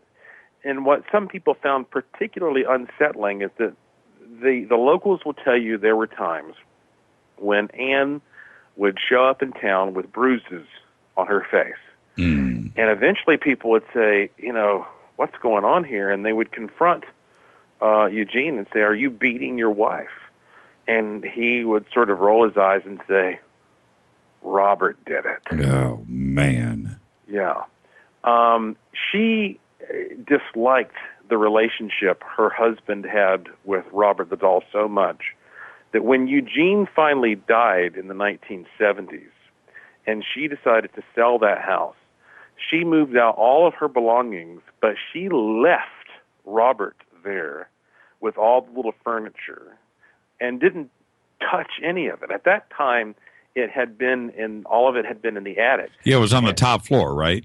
Yeah. Right. And for a while, when the place sat abandoned, kids would claim, it was well known in the neighborhood, that sometimes you could just look up at night at the window of this abandoned house and you'd see the little figure of Robert the doll running back and forth behind the window. Oh, man. Yeah. And so then in around 1976, the house was sold to a man who he needed some time before he started sort of the developing or the inside of the house, but the house needed to be tended to make sure that the plumbing and other things were upkept, and so he hired a couple of brothers named Lee and Richard Rowe to look after the house for months. And I've talked to both of them, but I interviewed Richard Rowe, and he was the one who told me that when they got the house to house sit, they were told, you can go anywhere you want to, but just stay out of the master bedroom.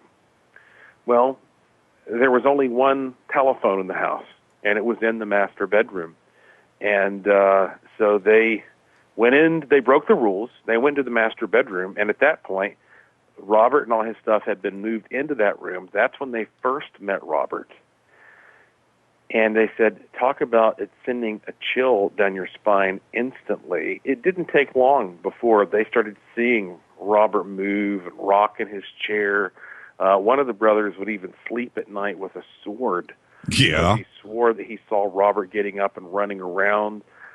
They had all kinds of stories about things that they witnessed. And then when they moved out, finally the house was leased, I think, to another family that had a little girl, 10 years old. She became infatuated with Robert, and she started having episodes just like the original little boy, where she was waking up screaming at night, saying that Robert had jumped on top of her and was attacking her at night, trying to kill her. They were going to throw him in the dumpster. And it was at that point where somebody in the community said, well, he's a legend around here now. There's a museum. Why don't you donate him to the museum? And the screenwriter for the movie Child's Play claimed that he was inspired to create Chucky by these stories he had heard about Robert the doll. And these stories go on and on. I mean, there's one great story about how right after Robert went into the museum, a hurricane came through and flooded the museum.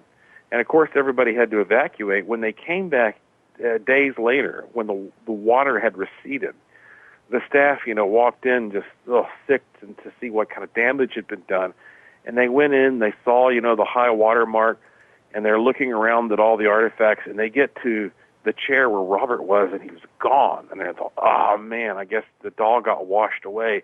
And then somebody shrieked, and they looked up and saw that Robert was in the rafters on the ceiling, and he was bone dry, as if he had somehow climbed up there to save himself from these waters. Is it true, this comes in from Letty, and I find this interesting, is it true that the nanny gave him the doll after she was fired?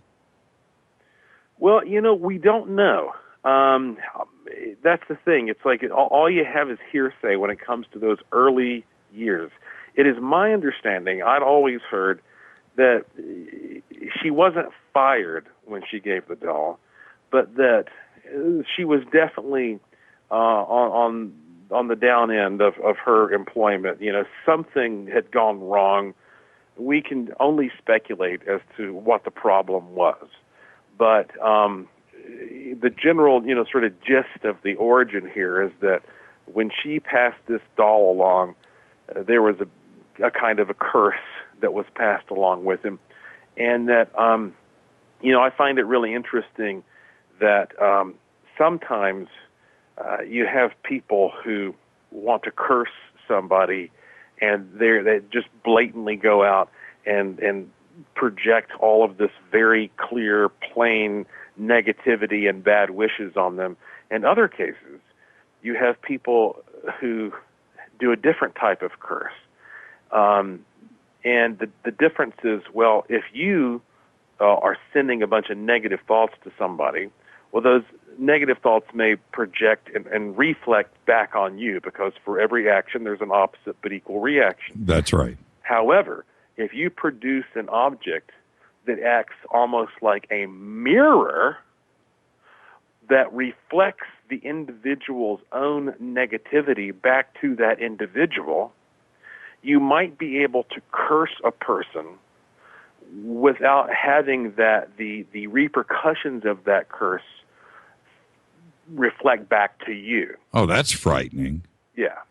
And that's what really knowledgeable, magical practitioners realize, and that's what they do. And so if you consider that what she created was a kind of mirror, I mean, she created a little version of the little boy. The doll even had the little boy's own name. She gave that kid a mirror of himself. And so she may have seen something bad in that kid. Maybe that's why things went wrong in the relationship. Again, I'm just using my imagination. But let's say that she scolded the little boy because he was doing some, bad things. And this was unacceptable to the parents. And this is what are called the original rift. And in order to sort of teach the kid and everybody else a lesson, maybe instead of outright, cursing him, well, she didn't have to do that. She just gave him a little mirror to reflect the badness back onto himself. And in that case, he becomes the subject in control, meaning if he's wise enough, maybe he will learn from this, and he will correct himself, right, and he will rise above it. Right. But apparently he never did. No, and then to that's right. And then to cap it all off, to abandon the doll and leave him in the attic, move out of the house and leave the doll alone, You don't do that to a child. You don't abandon a child. Could you imagine a family just leaving a child in the attic and moving away? Well, now the doll's family's gone. He's left alone in the attic. And like I said, to cap it all off, to make things worse, you've just done it. And if you really want the doll to be, how do I want to say this, not angry or affected, well, yeah, abandon the doll. And what family it did have, and its original owner, Otto, gone, there you go. And certainly, how many years was the doll alone in the attic with its furniture and no family in an empty house? I think it was in a period of around 2.5 years. So it wasn't an extremely long time, but still, how would you like to sit by yourself in an attic for That's 2.5 right. years? That's right. Wow. Somebody just tweeted. I got to just read this out loud because it's so correct. You remember in the movie Jaws, Captain Quint, when he's describing the shark? Lifeless eyes. Yeah. Like a doll's eyes. That's it. Every time I describe Robert as having those, black, dull eyes, I always think of that quote. So, well done, tweeter. That is exactly right. That wasn't me. Hold on. That was Jonas. That was a tweet from Jonas. Yep. Is Robert? Is he the most possessed object that you know? Certainly, doll. Or have you found another one that is equally as frightening as what's weird? We look at Robert and I use those words, frightening, scared. It's an object that just kind of freaks out the imagination. But other times I look and he looks completely sad, and I just described, the situation in the attic. But can you think of another doll or an object out there that is equally as frightening and as haunted and as possessed as Robert? Oh, yes. There are more frightening objects than Robert by a long shot. I don't know that you can come across an object that is as complex as Robert is. I mean, Robert, he has all these shades of behavior and this sort of rich history that makes him almost take on, human characteristics. I don't know of any other object that has that, but there are certainly much more frightening things. In fact, in 2005, I worked on a 2-hour television special that aired on TLC called Possessed Possessions. And it was hosted by James Von Prague. And it was very much like an antiques roadshow for haunted and cursed items. Oh, James, the medium? Yes. Mm-hmm. Okay. And I was one of 4 principal cast members.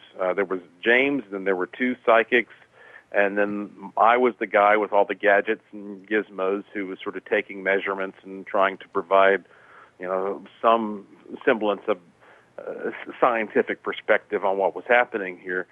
And I saw all kinds of possessed possessions, from little things like surgical tools used in the Civil War to big things like haunted hearses.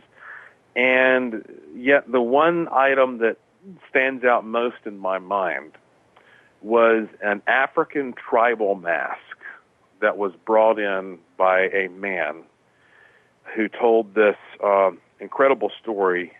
For one thing, as soon as he arrived, he and the whole crew told me, look, we have 150 different items on this show, but this is the one thing that you shouldn't touch, because everybody who has ever touched this mask is dead.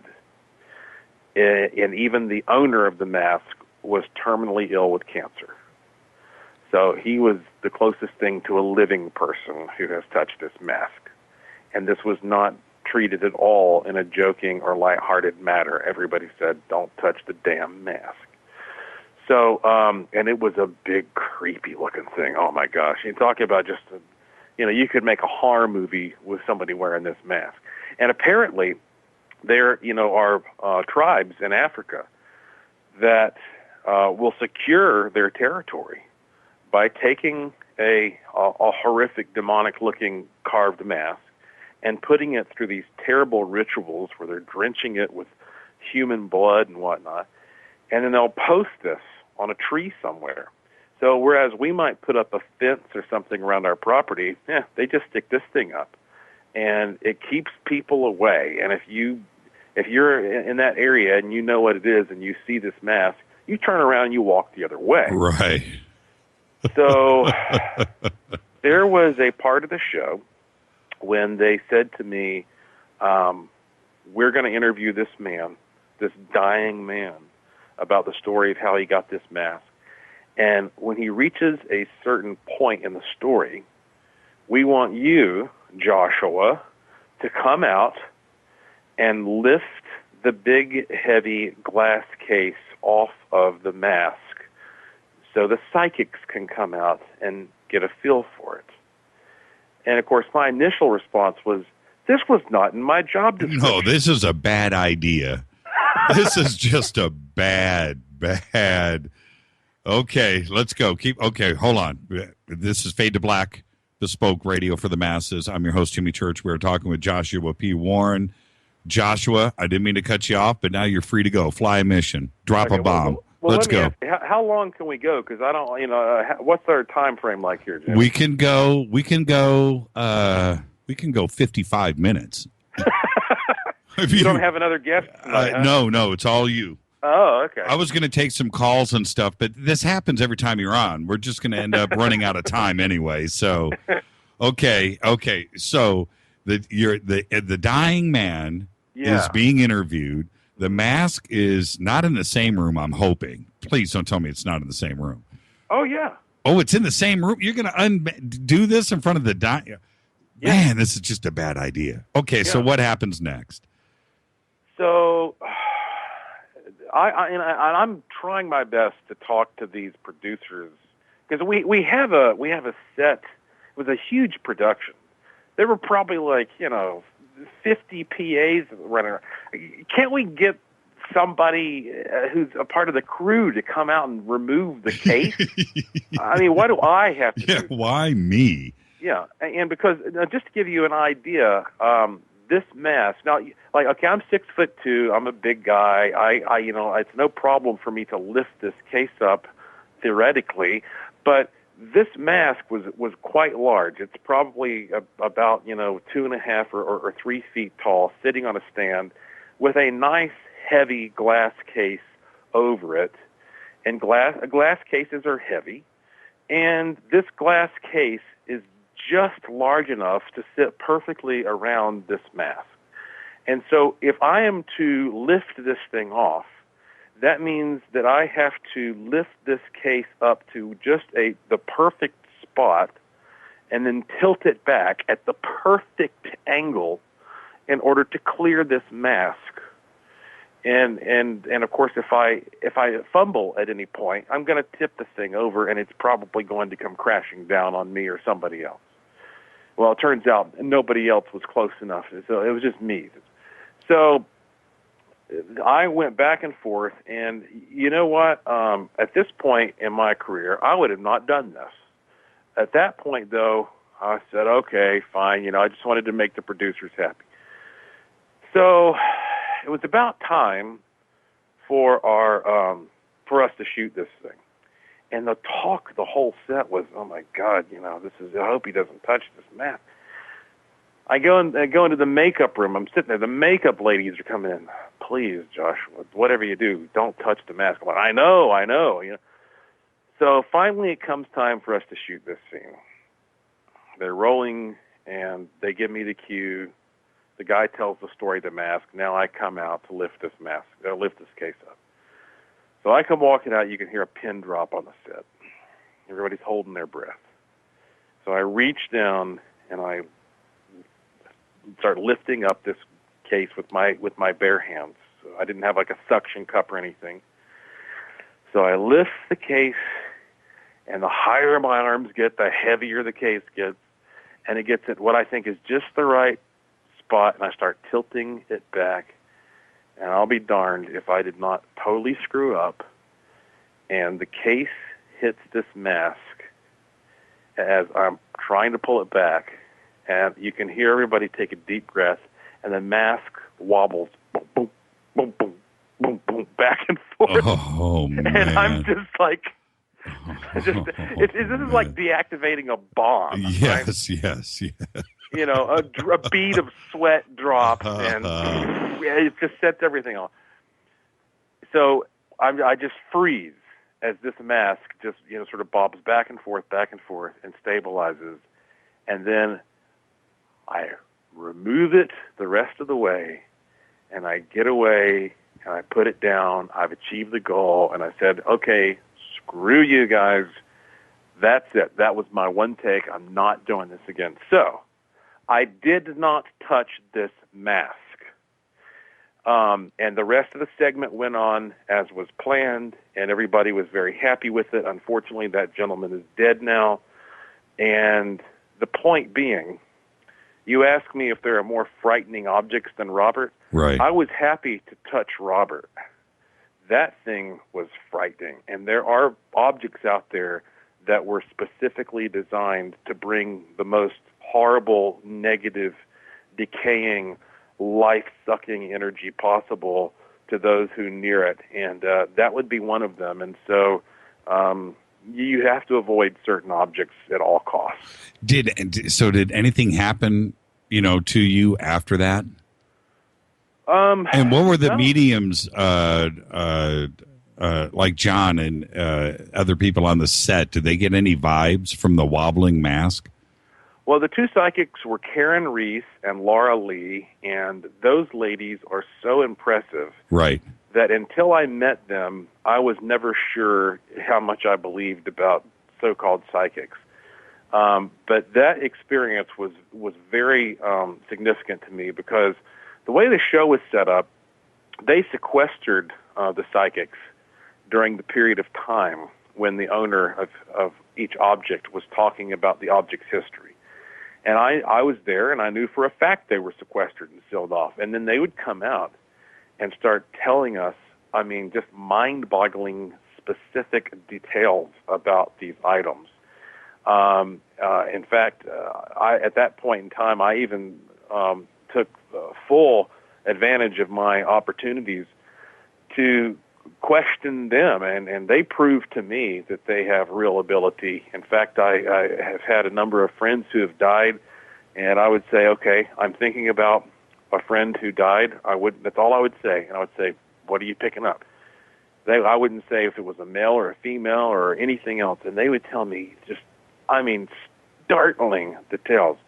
So they were excellent at getting all the information, and in that particular case, they were blown away. This guy who owned that mask had a name for it. I forget exactly what it was, but it was similar to Sam something or other. I think he called it Sam, but it was a more extravagant word. And I believe it was, I forget if it was Karen or Laura who came out, probably Karen, and she came out and she says, I'm picking up a name like Sam. And I was just like, whoa. And then, then they went on and they talked about, yes, this thing is exactly what it is meant to be. This is an object that is designed to kill you energetically. Where is it now today? Do you know? I don't know where it is. Is there a clip on the web of you and this mask? Do you know? I don't know. The show was a 2-hour special that aired, I think it aired Halloween night of 2005 called Possessed Possessions.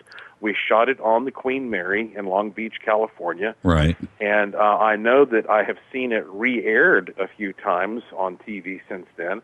I don't know if it's on the internet anywhere, but, I wouldn't be surprised. What does somebody do? You filmed it on the Queen Mary. You guys were just asking for trouble. Of course. My goodness. That ship. I've never been on the Queen Mary. Okay, many times I've stood right next to it on the dock and looked at it. It just doesn't look correct to me. That boat is completely haunted. I'm sorry. That boat is creepy. Anyway, what does somebody do I wanted to ask if anything happened when you were on the boat, but you can answer that in a second. What does somebody do when they have a possessed possession? Do they get it out of the house?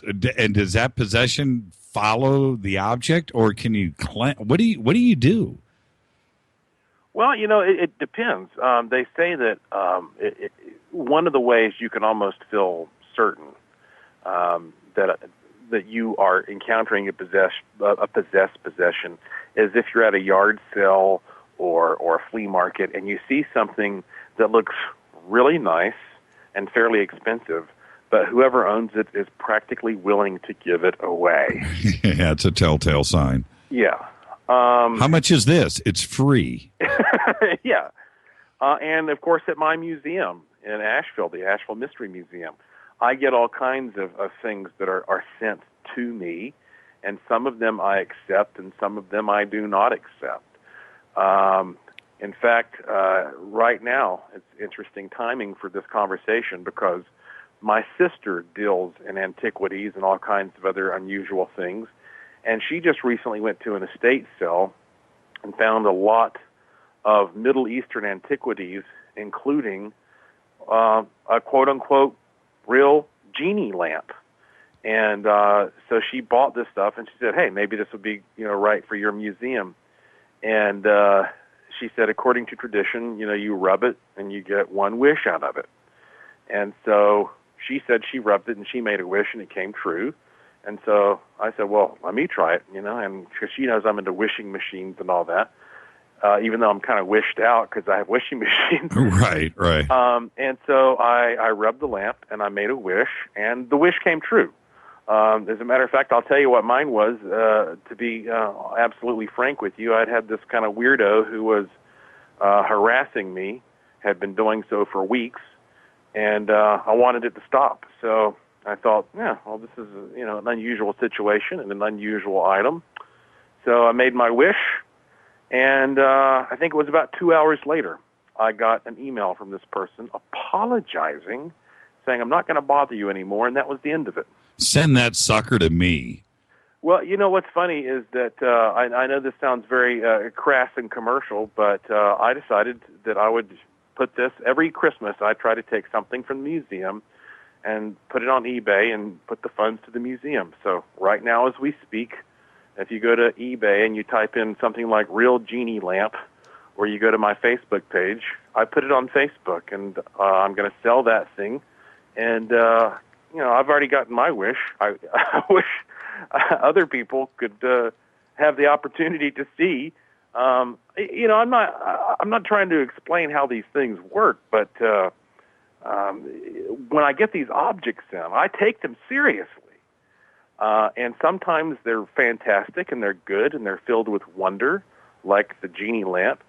Sometimes, again, I turn them away. I mean, somebody contacted me and said, I have a knife that a woman used to kill 2 of her kids with. And, this is a horrible piece, and I don't want it, and, you study this stuff, so I want to give it to you. And I said, no, thank you. So, everything that gets brought into my museum has to definitely be seriously studied and considered. The museum is located in the basement of the Asheville Masonic Temple, which is supposed to be a place of harmony and peace.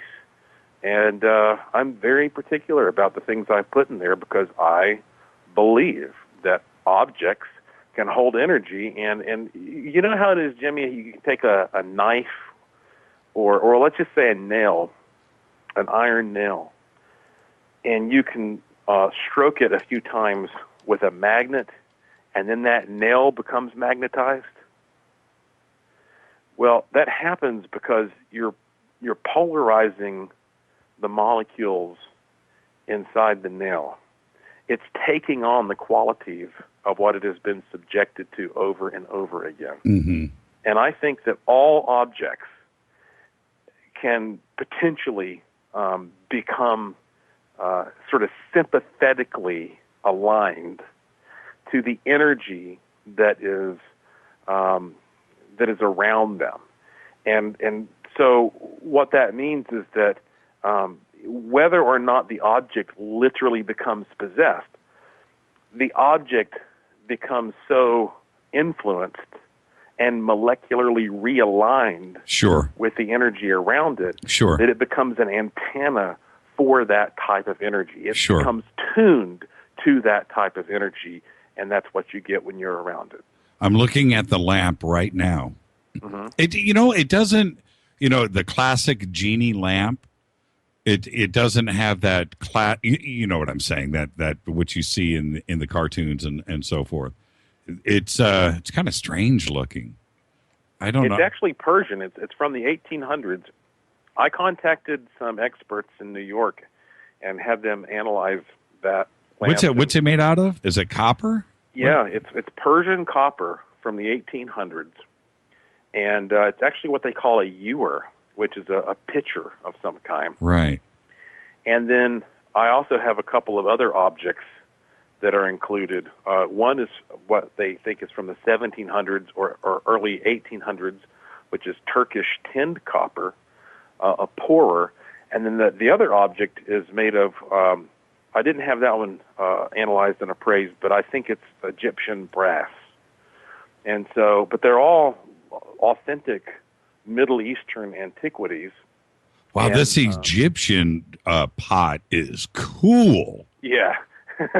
I mean, all three are cool, but wow, look at the engraving on this guy. It's got pyramids and Egyptian gods on it. Yeah, man. Wow, this is really cool. Yeah, I'm looking at the genie lamp itself. That's pretty ornate. I'm looking at the enlargements. Yeah, that's pretty cool. Yeah, very, very cool. So your wish came true. Yeah, I'm actually holding it in my hand right now. Wow. How tall is it? It is about 1 foot tall. It's very heavy. It's about 3.5 pounds. And yes, I've looked inside there. And yeah, I'm looking down the top. I was going to ask you what. I'm looking down the top of it right now. Yeah, wow. I haven't seen the genie in there, but honestly, when it's so beautiful that sometimes I get stuff into the museum and I think to myself, oh, I'm keeping this one. This is for me. I'm never going to let go of it. And then I go into the museum and I realize we're out of space. We have so much stuff, there's no space. The building is over 100 years old, so it's expensive to upkeep the building. And I figure if I'm going to sell things from my collection, and I always sell them with a certificate of authenticity that I signed myself, it better be good, because I don't want somebody to have an artifact and say, I got this from the Asheville Mystery Museum, and it be some little crappy thing. I want it to be something that makes you go, wow. Right. So you go and you tell all your friends about it. So I only sell things from my collection that have that kind of wow factor. And, it's Christmas time, and this is the wow factor, and this is the kind of stuff that is very cool. When you own a museum, which has always been a dream of mine, when you own a museum, this is one of the neat things you can do from time to time, is take part of your collection, sell it so that you can keep your museum running. I'm posting this on Twitter right now in real Thank time. DM Radio Net. Boom. Done. All right, everybody, go check that. Go check out that. All three. Very cool. I just tweeted that out. Yeah. How big is the Egyptian pot? Wow. Are we auctioning on eBay right now? Is that what we're, how big is this Egyptian pot? I don't know what to call it, but looks. It's some kind of, I just call it a container. I have not had this one appraised yet. And honestly, this may be the most valuable piece of all. I might be completely making a mistake here by including this, but it is the size. I'm holding it right now in my left hand, and it is a little larger than the palm of my left hand. And yeah, you have just tons of little intricate engravings, pyramids, Egyptian gods, hieroglyphics. I presume, again, this is brass. I really don't know. Maybe there's somebody out there who knows more about Egyptian metalworking who can look at this and send me some information. Yeah, you don't have any idea how old this is. I'm not suggesting this is 2,000 years old or 3,000 years old, but it's still very cool. Do you have any idea how old it is? I really don't. I have no idea. I'm such a poor judge of Middle Eastern metalworking because I've never been to the Middle East. So I have to really rely on opinions from people who have been to that part of the world. I've been to Europe, and later this year I'm going to, actually later in next year, I'm going to China. But the Middle East is a place that I think I should avoid right now. So I don't have any firsthand experience in evaluating this kind of thing. Mario just tweeted out, he says, if you could hypothesize why Robert does not leave the museum and maybe do stuff somewhere else, does he ever leave the museum, or are his abilities maybe tied to Key West?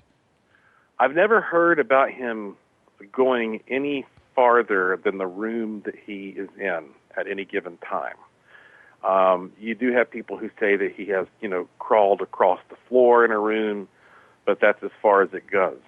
So it may be that there's just a limitation there. I mean, similar to the limitation that maybe a baby would have. I mean, for one thing, he was designed to be a youthful, person. Not to say a 4-year-old couldn't, run wherever he wants to, but the fact that a doll might be able to move at all is earth-shattering and mind-blowing, and so it makes you think that whatever power this doll may have to move, it's still not easy, and it still happens under rare circumstances. But I don't understand why the people who own him don't put a 24-hour webcam on him, because that would get a bunch of hits, and that'd be great publicity for their museum, and very valuable scientific insight. But certainly when it comes to the philosophy around Robert, they're so protective. I mean, I offered to buy Robert the doll, and I offered a great sum of money, and it was not accepted. Wow. And here's a question from Debbie. She says, what are the small 12 to 18-inch high shadow figure thingies that dart from spot to spot and hide behind things? No, they are not from the corner of my eye. I have seen them all of my life, and it's not just me either, as others have seen them too. They are not like shadow people. I have seen them. These are different. Do you have any idea what that might be, Joshua?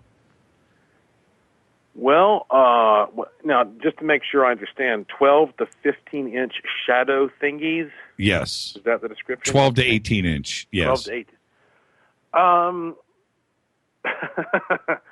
Well, I've heard a lot in my life about shadowy forms that sort of dart around. That's a very odd description because it's precise and imprecise at the same time. I don't know in particular of anything that you're looking directly at that is that size, that and exclusively that size, that has seen darting around. And when you call it a thingy, I mean, if you're getting a good enough look at it, I need a little more clear description, because if it's just a shadow that's darting around, well, here's the main thing you have to consider when it comes to how your eyes work. Every person's eyes are unique. Some people can see a bit more into the infrared, and some people can see a bit more into the ultraviolet. That's for starters. Other people have more rods or cones, and the rods, they actually allow you to see more distinctly and in more detail, but they can only see black and white. And then cones, they don't give you as much detail, but that they allow you to see color. And so if you're seeing these kind of shadowy forms, it may have something to do with the fact that you have more rods in your eyes that are able to detect these sort of contrasts in some kind of energy forms that are attached to you. I should also say as a side note that over the years, studying ghosts, one of the most fascinating things I've encountered would be people who come up to me and say, like, I'm blind, I've been blind my entire life, but I've seen ghosts. And it makes you think when you hear their stories that, to a certain extent, some of these experiences happen within the visual cortex of the brain. But if I were to go out on a limb and just speculate based upon this description, I would say that, well, we are very naive to believe that life exists exclusively at this frequency range that we consider physical.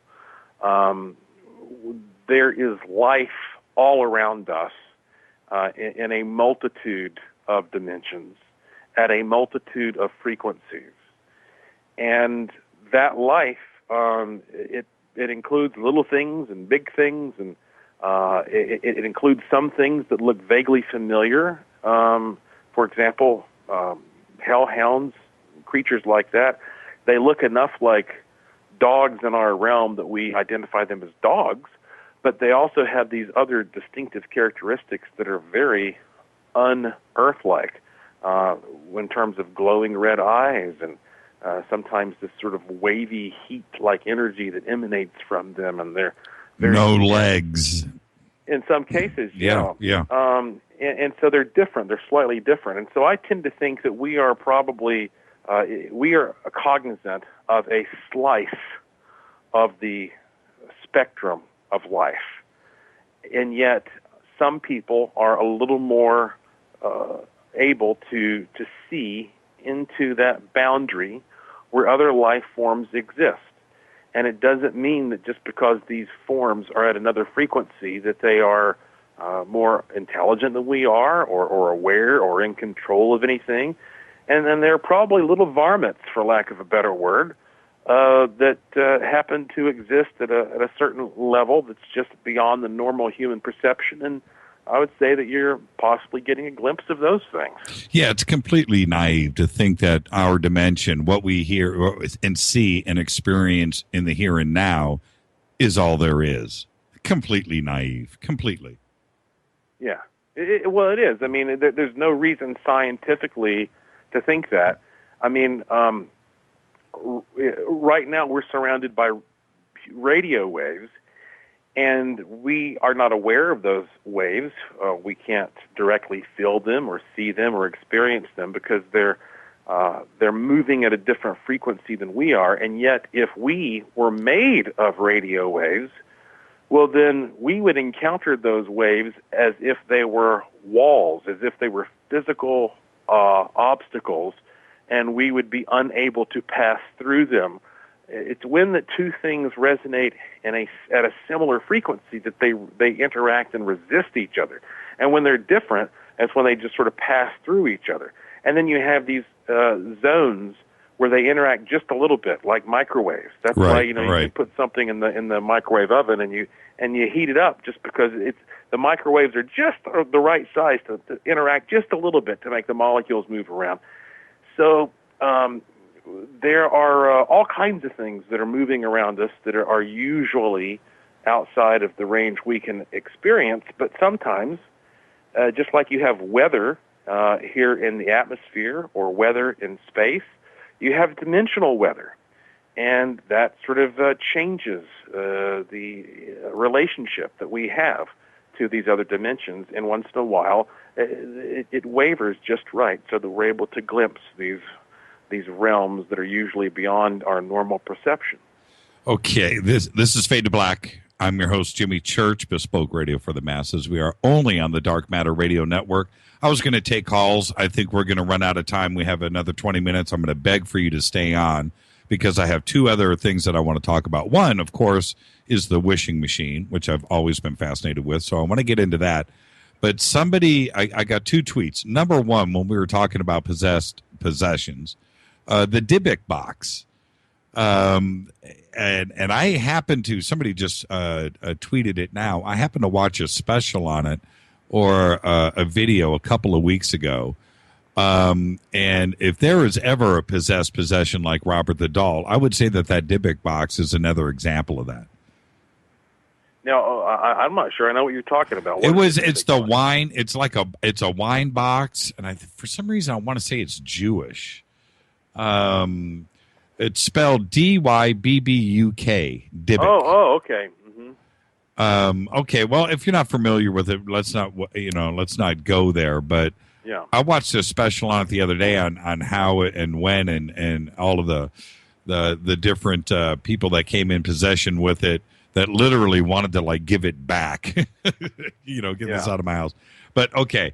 And then Lisa just tweeted, she said, it's one thing to see things, but what about hearing things? She hears symphonies and old time jazz all the time, but people around her don't hear the music.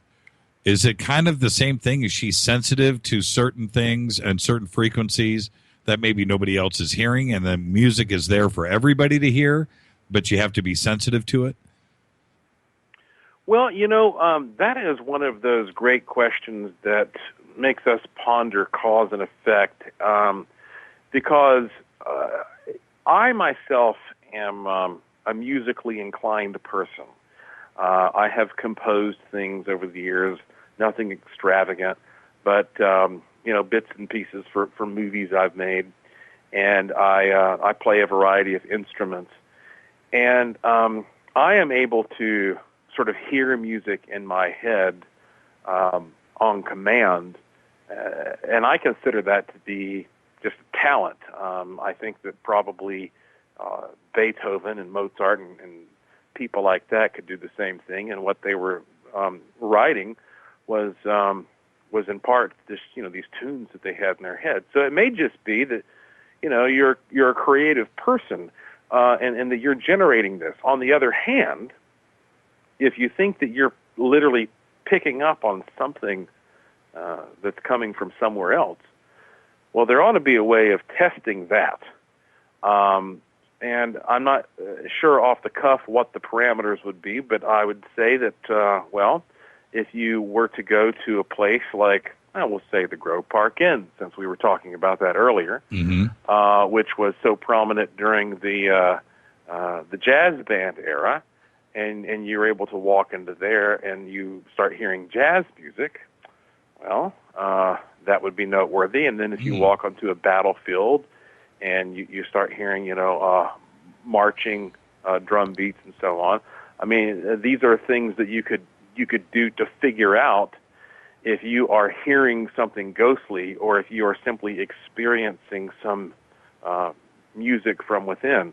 That's the only way that you can approach this, but it could be either one. Wow, Lisa, there you go.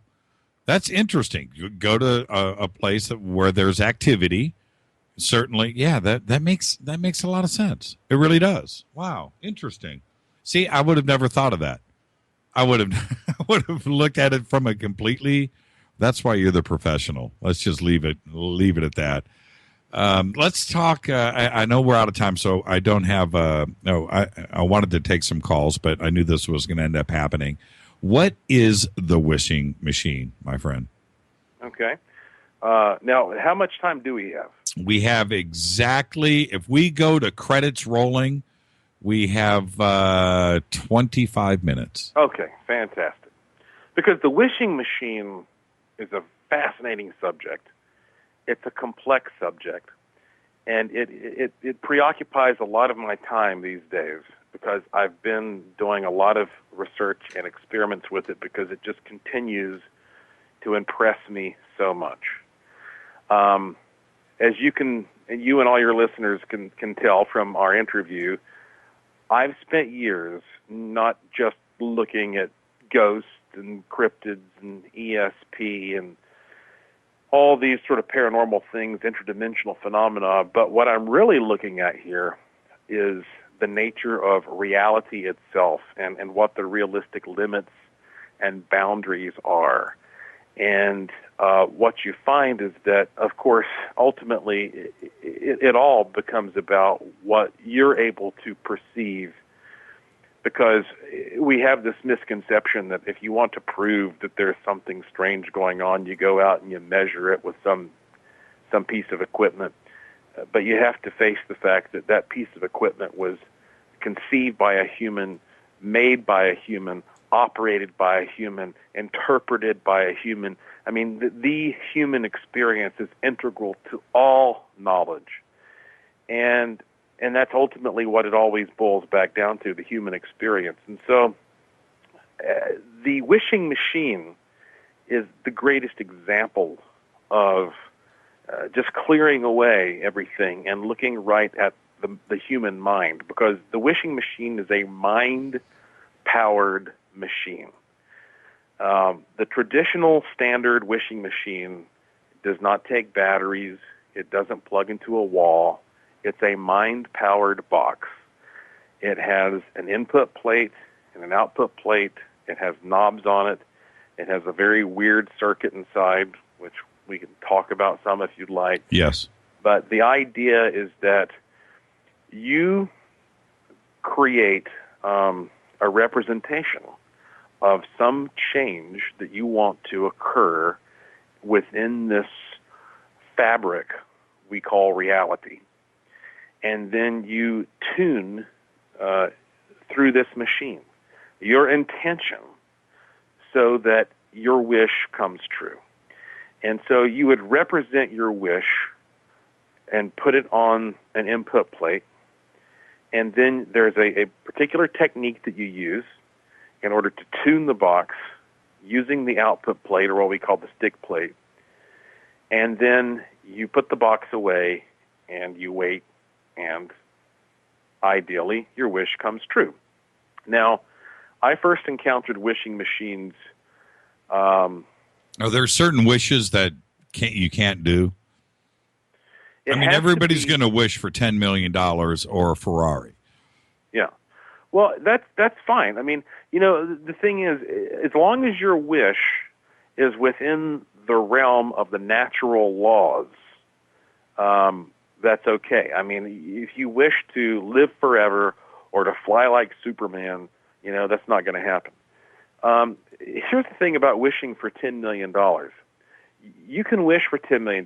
And so far, you know, I've been doing a project which is we call the Wishing Machine Project, where we have shipped out over 1,000 of these things to countries all over the world over the past 4 or 5 years, and gotten feedback from people all over the world.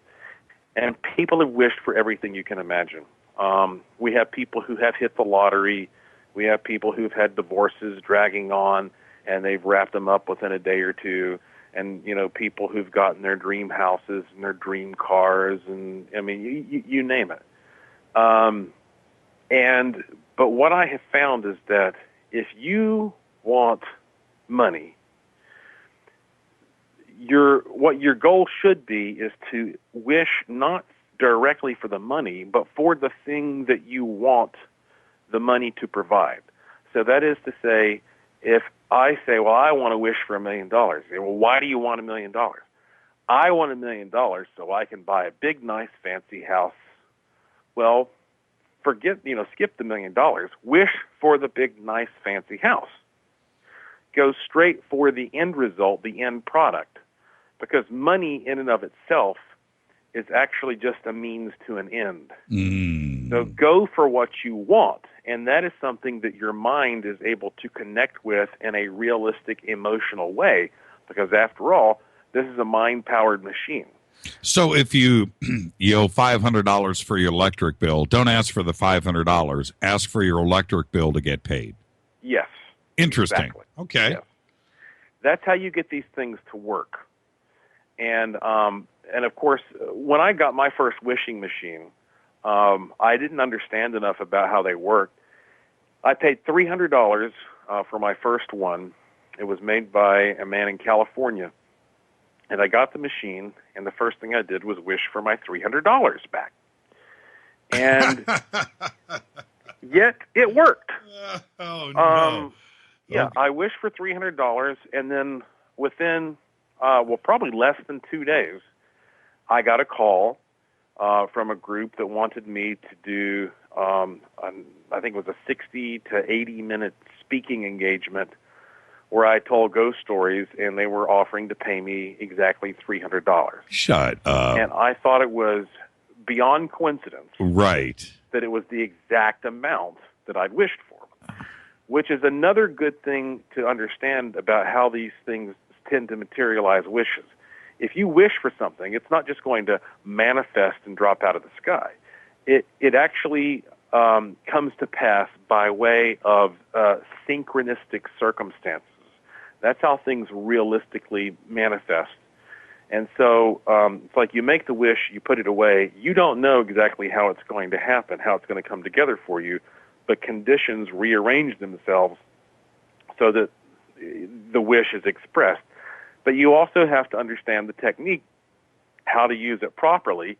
And I actually, at this point, have over 10 hours worth of instructional videos at wishingmachineproject.com that you can watch to learn the techniques and answer all the questions about how this works and why I think it works. And would you like to have my theory on how this works?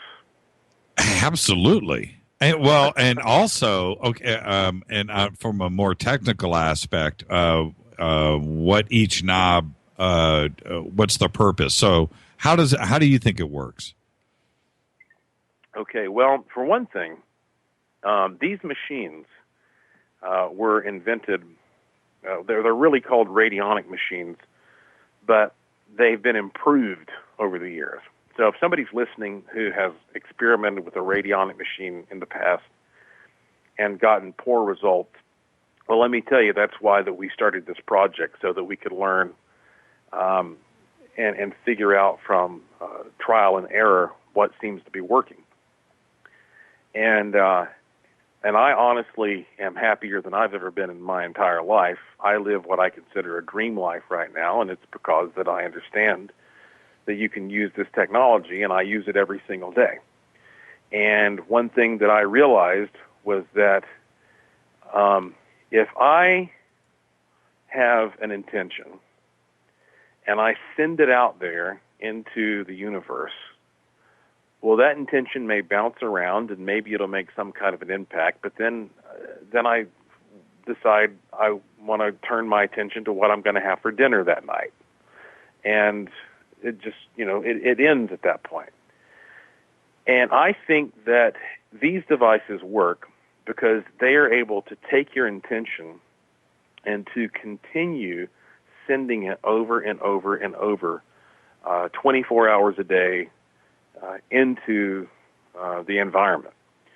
And if to sort of talk about how the knobs work, first off, let me address how unbelievable all this sounds by saying that, when Thomas Edison invented the phonograph and told people that he had found a way to record sound, people did not comprehend what he was talking about. They said, this is impossible. A sound is not a thing.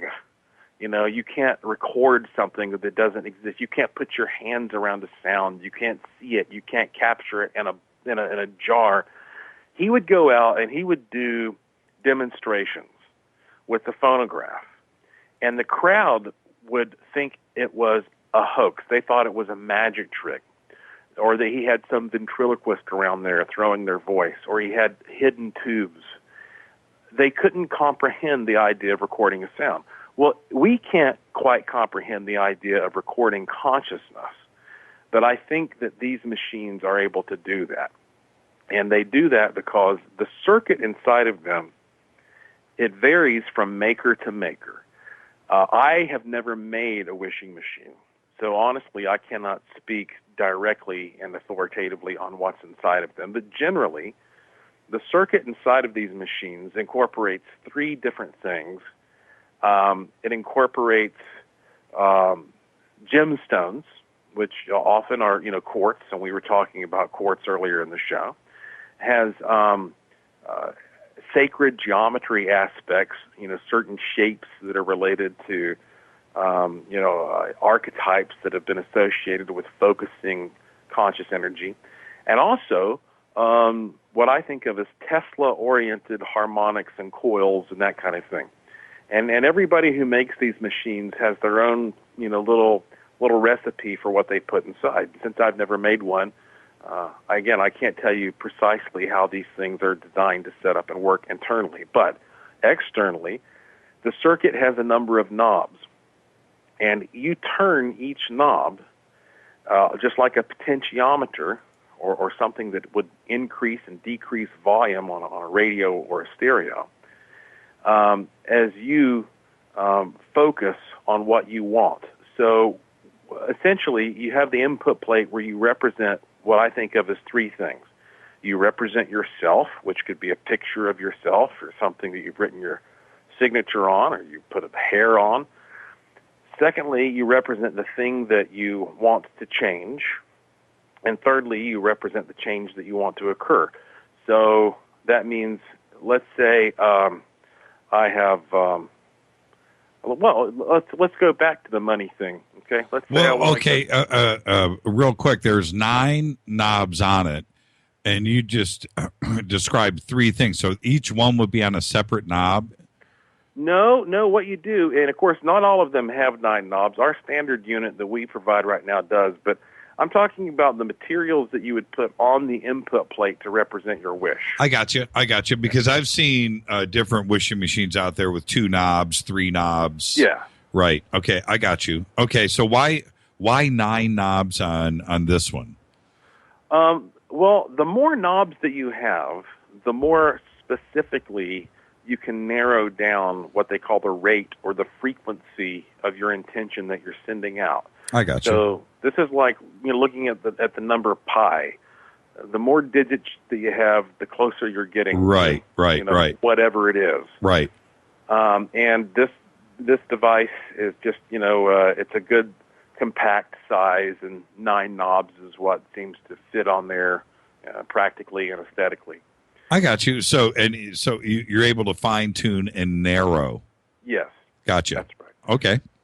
And so let's say, and again, I hate to just always focus on money, but that's what people think about all the time. So fine, let's say I want to go to the casino and I want to win some money.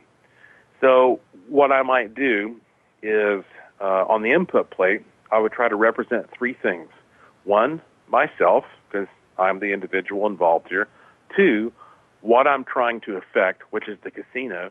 And 3, the thing that I want to happen, which is winning money at the casino. So I would put, say, a picture of myself to represent me. 2, I would put something to represent what I'm trying to affect, which is the casino. So that could be a piece of advertising from the casino, or it could be a ticket or something like that, that I've gotten there in the past. It's been printed out by a machine. And then the third thing is what I want. Well, I want to win more money. So I would put money down, maybe a $20 bill or a $100 bill or, whatever the highest denomination bill is I can get my hands on. You put that on there, and you've represented the 3 things that are the components of your wish. Yourself, what you're trying to affect, and the effect that you want to happen. Then you go through and you tune each one of the, in this case, 9 knobs. And as you do that, you stroke the output plate with your other hand until you get what is called a stick. And a stick is a moment when, as you turn the knob, suddenly the sensation of your finger on that plate feels different, as if that plate has become sticky or tacky. Now, let me explain a little bit more about that. Okay, so this plate is made of plastic. And if you stroke it with your finger, it feels slick. But if you lick the tip of your finger and you stroke that plate, it suddenly feels sticky, like it grabs your finger, like there's some resistance. Now, my own personal theory is that when you're using this machine and you're stroking that plate, when you're turning that knob and you hit the frequency of that knob, that resonates with your wish, I think that the amount of moisture in your body at that point of contact may increase and literally create that same sensation as if you'd licked your finger. Right. That's the only way I can try to explain how that happens, because I honestly don't know. It's an extremely subjective feedback mechanism. And does it, as you're turning the potentiometer or the knob, and you hit that point, it is narrow. I mean, it is like it. You know what I mean? If you move past that point, does it unsticky? Yes. Interesting. Yeah. Wow. That's right. Wow. Yeah. Wow. Wow. So by the time you get to the 9th knob and you've gotten sticky 8 times, right? And you've narrowed it. So now you get to the 9th knob and you are very narrow on your focus. Yes. Very interesting. And at that point, you put the machine away. That's the simplest way. That's called direct tuning. There are different ways you can use it, but you put the machine away. And at that point, I believe that it incorporates what I call ASR, automated sympathetic resonance. And that really goes back to an effect that you can observe clearly whenever you're dealing with harmonic tones. If you have 2 pianos in a room and you bang a chord on one piano, that same chord will sound on the second piano, even though you're not touching it. It's because the second piano is in tuned with what is known as sympathetic resonance or harmonic resonance to the first piano.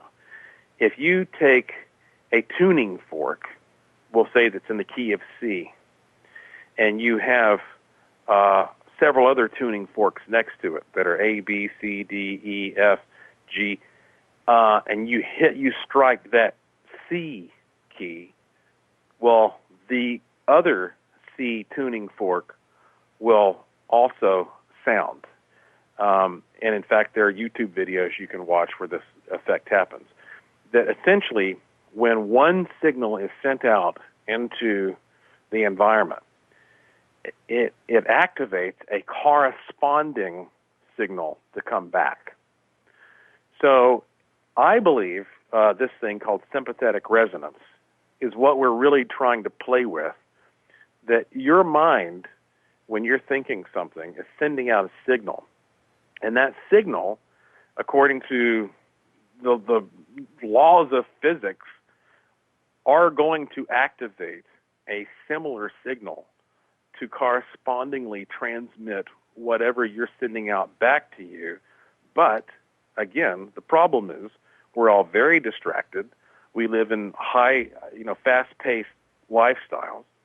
And this device seems to come in and help continue sending that signal out. It's like getting in the car and saying, I'm going to take a trip.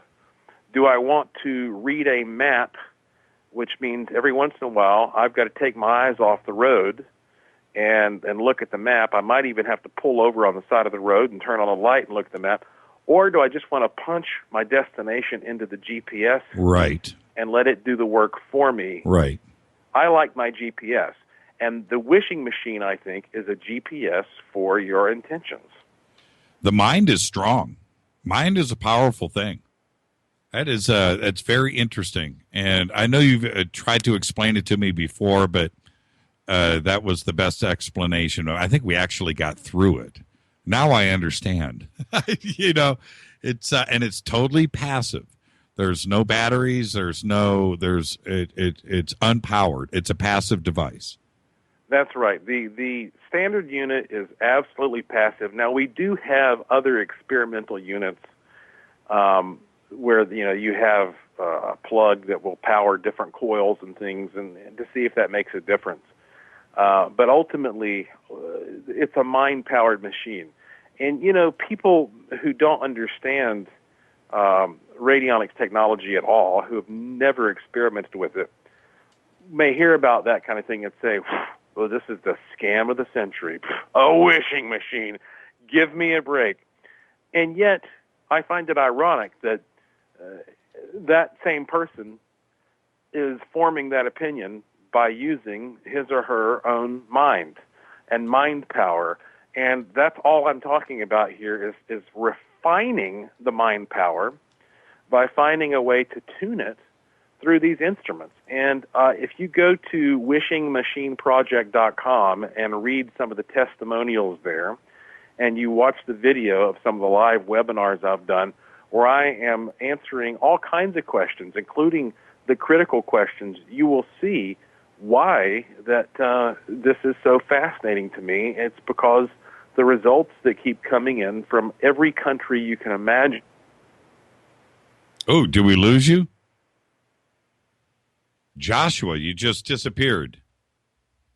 Interesting. That's a static phone line. Wow. He just absolutely dropped out. We are at the end of the show, too. Wow. How strange. Interesting. All right. This is Fade to Black, only on the Dark Matter Radio Network. I was getting ready to have Joshua tell us what he was doing next out there in the world, and I think he's got a workshop coming up in Sedona, Arizona, and you know what? We'll get the links up for that. Joshua, I don't understand why you've just completely dropped out. Well, thank you so much. Totally bizarre. Joshua, if you can hear me now, I'll call you back in a few minutes after the show, but we're getting ready to run credits. Wow, thank you, Josh, so much. Absolutely fascinating night tonight. Robert the Doll. This is Fade to Black, bespoke radio for the masses. I'm your host, Jimmy Church. Thank you, Joshua P. Warren. Don't know why his phone dropped. Stay tuned. Coming up next is the unexplained and expanded perspectives. Thank you, everybody, for listening tonight. All you Fadernauts are absolutely wonderful. You know I love you all. Special thanks to Keith Rowland and Art Bell. Fade to Black's executive producer in her new studio is Rita Kamarian. Shows produced by Hilton J. Palm and Mark D. Kovar. Thanks to LJ3, Renee, and Jonas. Announcers are Steve Harder, Gene Vito, and Mark D. Kovar. Fady by Dale. Everything else by Method. Music, this guy, Doug Aldrich. Intro by Spaceboy. Fade to Black is produced by KJCR for the Dark Matter Radio Network. Tomorrow night, Chase Kletzky right here on Fade to Black. I want everybody to be safe. See ya.